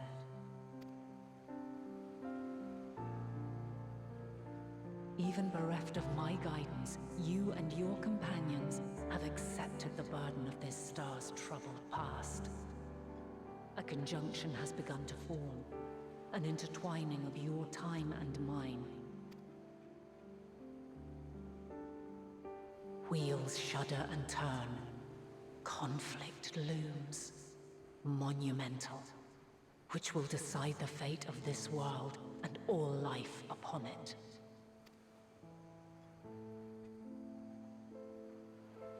When you truly understand what is at stake, and your journey has prepared you to surmount the insurmountable,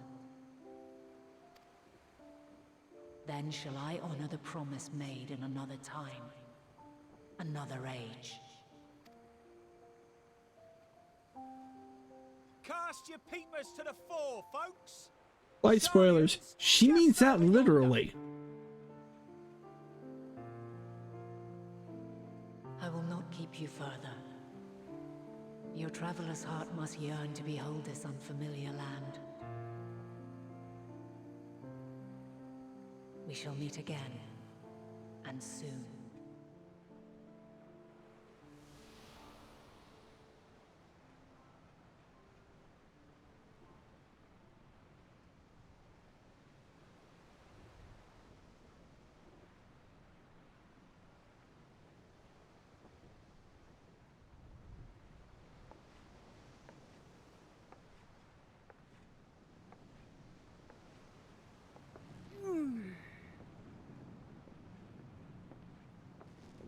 Oh, what a fine morning.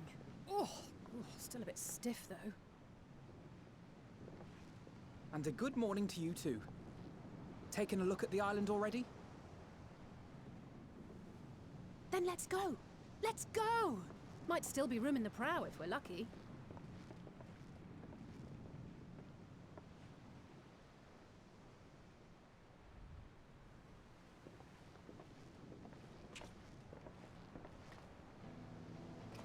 Ah, the sleepers have arisen.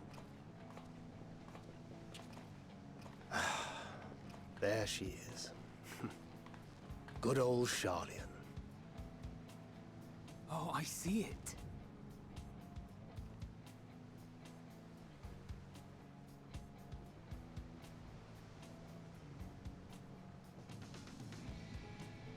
Home. Home at last. Well, maybe not in Father's eyes, but we'll manage on our own, if we must. You do know you're not alone in this, don't you? Indeed. 'Tis as Sir Estinian saith. Forget not the comrades who boarded this ship at your side, I prithee.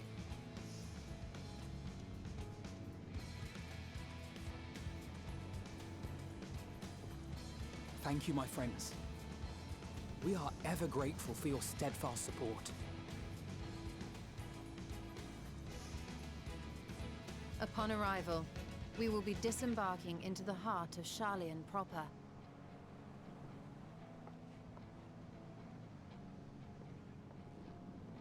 There is no greater concentration of wisdom in all the world. I am confident that somewhere within that center of knowledge and learning, we will find the answers we seek.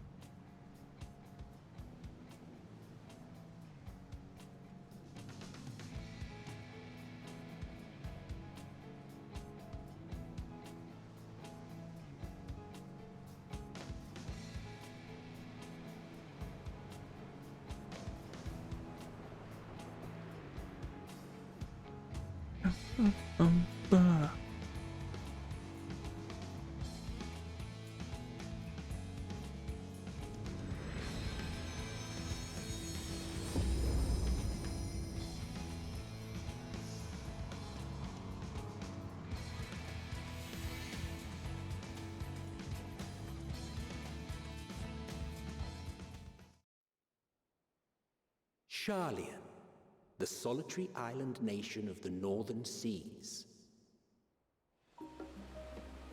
Where under the watchful gaze of Thaliak, patron deity of scholars, academics hoard all manner of knowledge and secrets. Once, they deigned to accept foreign students into a distant colony maintained in the Dravanian hinterlands. How swiftly they abandoned it once the first Garlean boot set hostile foot on Ala Mhigan soil. So averse to the prosecution of war, these men of wisdom, your would-be allies.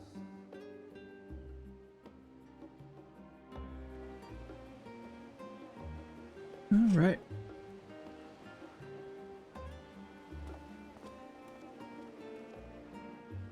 I thought they'd never let us off the ship. What's next then? Entry applications? Hopefully they find no cause to deny us.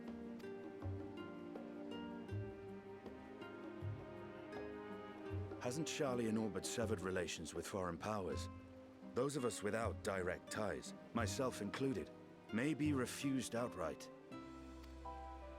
'Tis true that, as a nation, Sharlayan only forms trade agreements with a select few neutral countries. But from a practical standpoint, an island cannot afford to be overly strict with its borders, especially not if that island's people are wholly devoted to the accumulation of knowledge. If one submits the proper paperwork, with satisfactory evidence of identity and intent, then foreigners may be granted entry. May. Quite. So let us be absolutely clear on these points before we proceed. The immigration officer will ask for your affiliation and your purpose of visit. Considering Sharlayan's views on intervention, I strongly suggest we avoid any mention of the Scions. Kral has laid the groundwork for us to act as associates of the students of Baldesion, and our ostensible reason for being here is to aid in their order's restoration.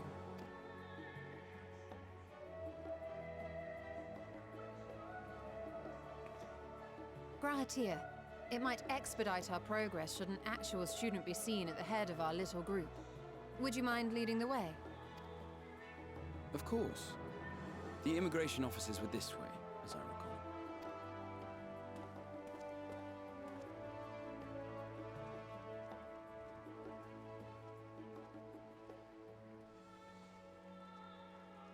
Fierce of the Papoto here. Greetings. We've just arrived and are eager to make our way into the city. Would you be so kind as to process our entry applications? Certainly. I see by your mark you are an Archon. I am. Grahatir of the Students of Baldesion at your service. I was assigned to an Eorzean survey team, but have returned to assist with the reformation of my order. My associates here will provide additional support.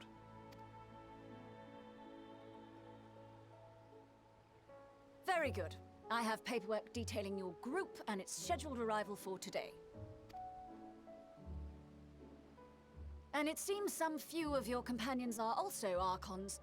If you'll step forward, we can process those applications first.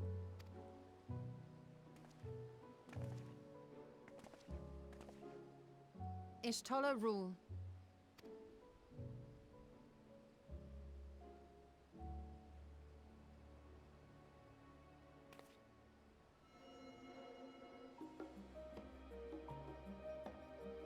See how it glows. That list is etherically linked with the citizen registry kept in the main repository.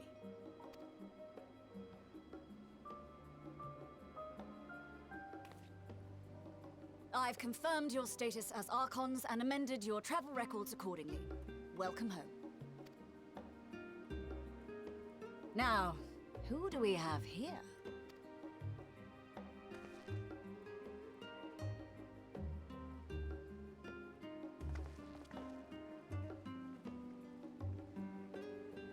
Alphino Leveilleur. And Alize Leveilleur.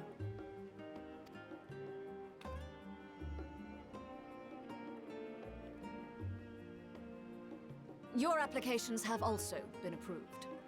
Having said that, the streets are abuzz with talk of how House Leveilleur's lord disowned his young progeny.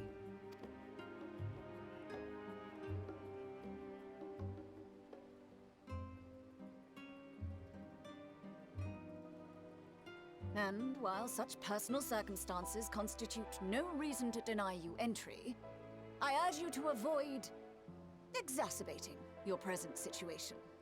Times are quite troubled enough already. We shall keep that in mind.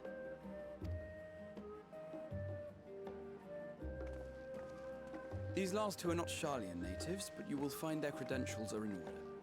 An application was made in advance.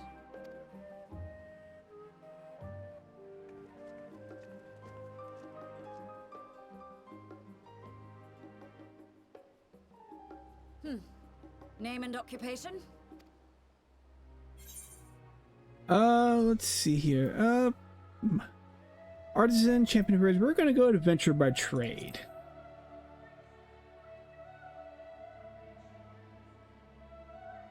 An adventurer. Well, I suppose that is considered a valid calling in your native Eorzea. And it does indeed match the profile provided. You may enter. Cryl saves his poor man. Estinian Valino, formerly of the Order of the Knights Dragoon in Ishgard. Formally, at least. And what, pray tell, is your profession now? And there go the hamsters.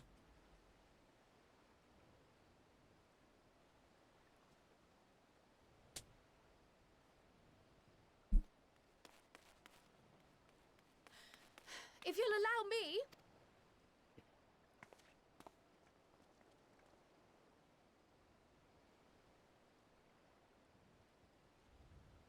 My associate is a mercenary, hired for his strength at arms. Surely you are aware of the dangers we often face on our forays into the wilderness. Mistress Baldesion, if you insist on sponsoring his entry, then so be it. But while I appreciate that desperate times call for desperate measures, I find your choice of company concerning. Be advised that even a single misstep may have severe repercussions for your organization. I have every confidence in my chosen company, dear and trusted comrades that they are. But I thank you for your concern.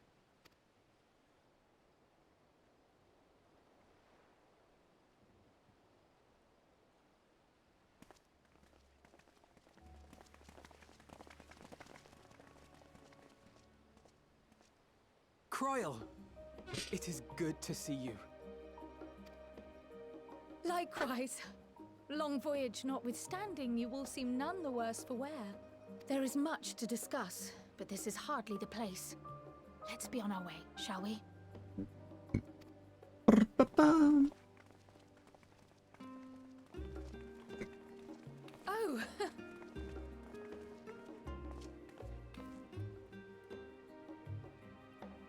Welcome, friends, to Sharlayan.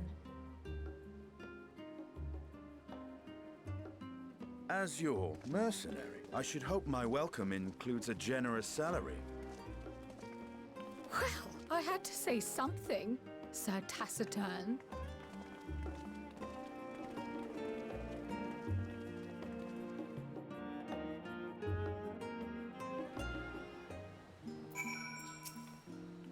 Alright, I'm glad I spotted your ship coming into port. The officers are born bureaucrats and sticklers for details. In any case, you may relax and take a moment to get your land legs back.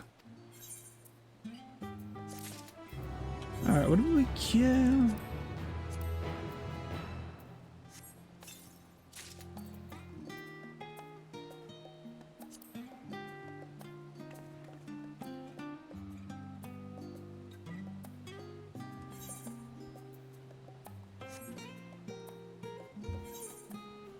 Let's see. Shit, what was the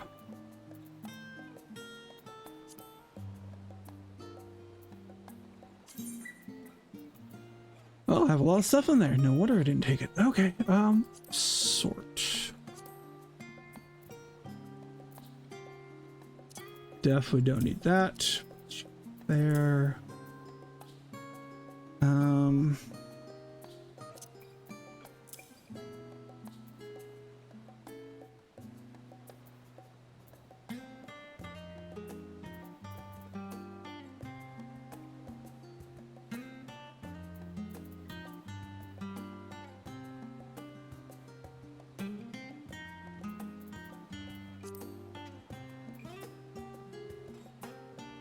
That's got to get put in.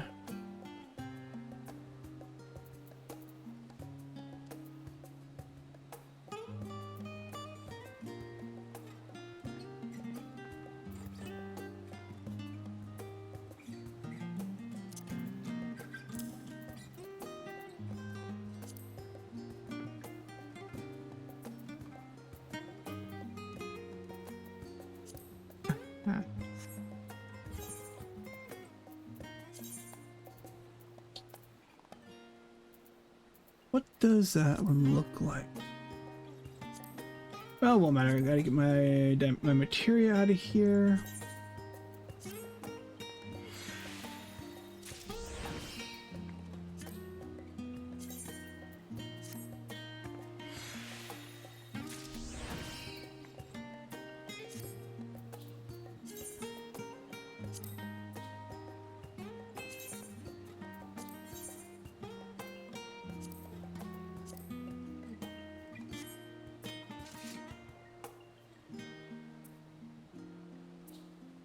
Actually, it's kind of cool looking. I think I like that one.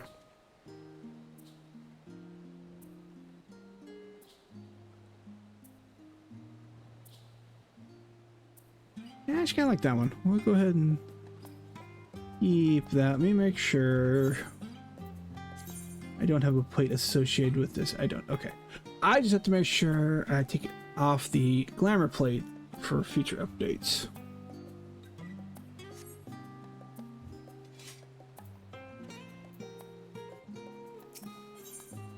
New chess piece.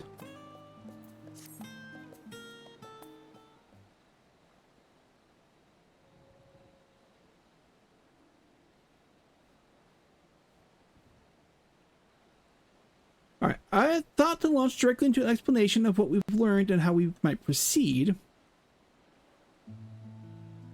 But this is Nienda and Estinian's first time in Sharlayan, and for the rest of you, a homecoming that is long overdue.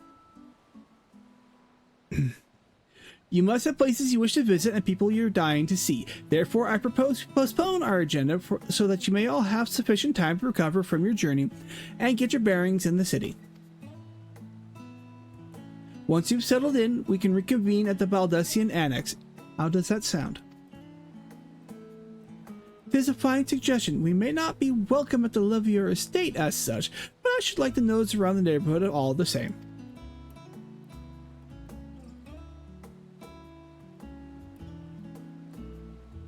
I am equally untethered, as it were. There is no particular place that my kin call home. Still, I would not pass up the opportunity to reacquaint myself with the city. Likewise, a quick tour of our old haunts might even yield some useful gossip. The annex was west of the Aetheryte Plaza, wasn't it? I shall join you there anon. Yes, we'll see you there.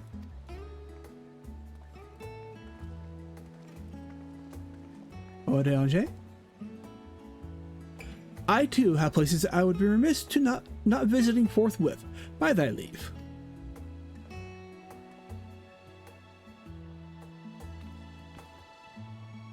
What of you, Estinian? My services as a guide are yours for the asking. That won't be necessary. Until we reconvene, I prefer to wander as the wind takes me.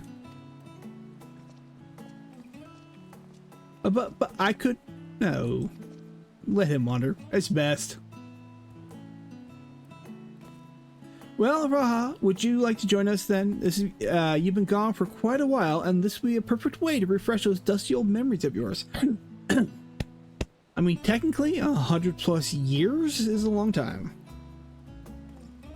Of course, if you will have me. The Sharlayan awaits.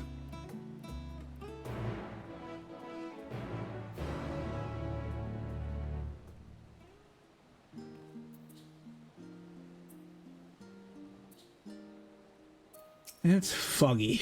After you, my friend, I am more than content to follow your lead. Alright, we're doing this. All set, and let's be on our way. And we can do this sort of thing.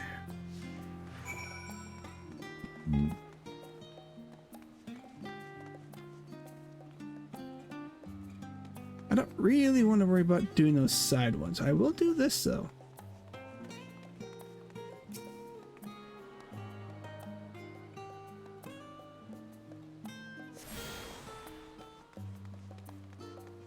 It's foggy.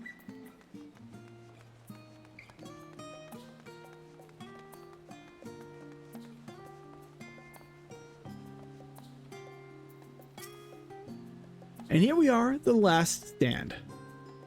I may have mentioned this before, but although our research into nutrition and food preparation is quite extensive, the average Sharlayan tends to regard seasoning and flavor with a certain indifference. How can I put this? The food is, it's bland.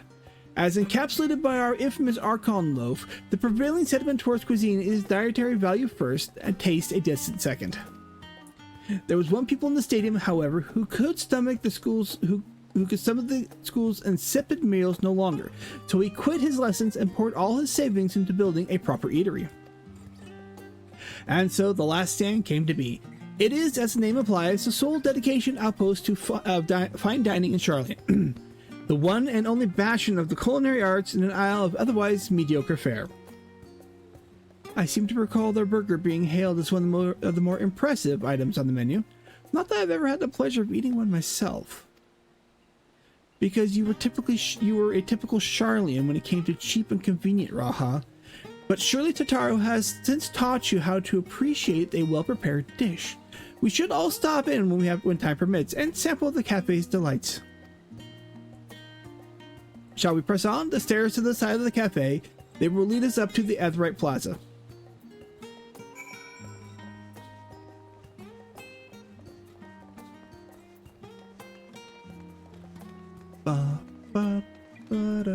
Ooh, it's after 1. I'll have to get the crystal here and probably call it.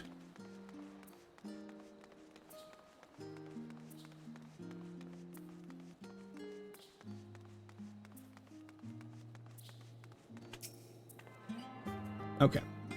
We'll get the crystal and then we'll call it because it's after 1 o'clock for me. Let's see if there's anybody we can raid. So.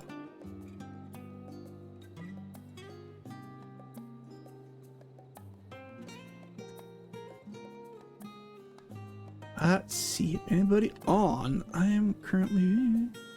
Let's see, Pat is on. Mr. Patrick Static is on doing Windrose for his own late night stream.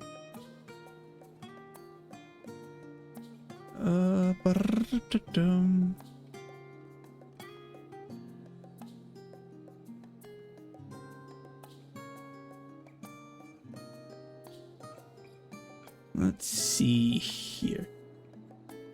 Good lord, that woman's been on. There really isn't a lot of people on tonight, looks like. At least people I follow. See, if Impa was back on, I'd be rating her. But she's not. She's doing her thing. Yeah, I'm not gonna... see who's on that we can just kind of... just kind of randomly pick.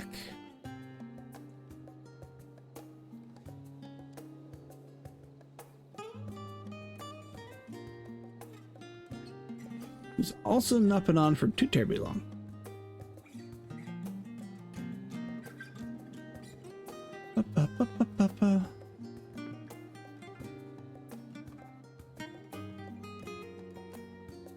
Let's see here.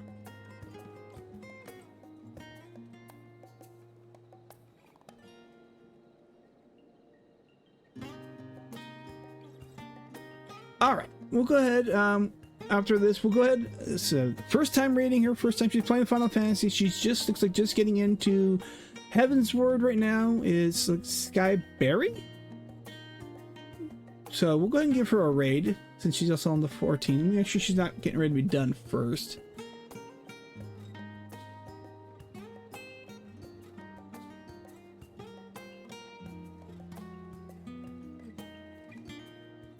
Yeah, we'll raid her.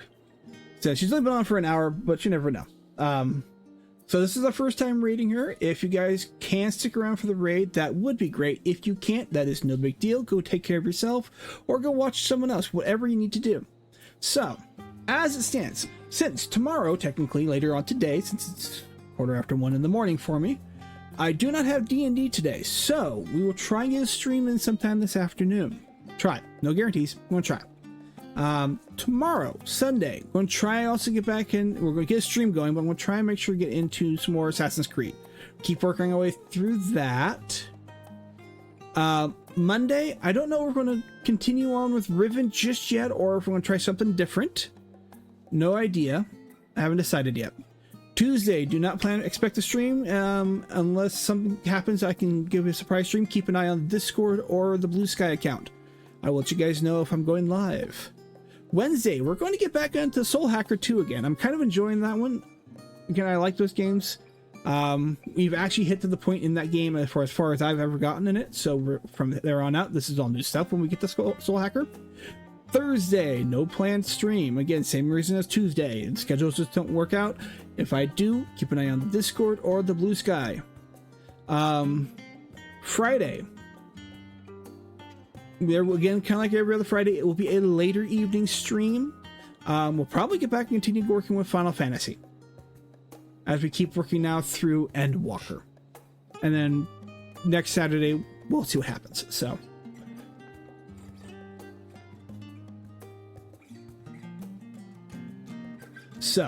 I appreciate if anybody are able to join me for a raid. This is our first time raiding Skyberry.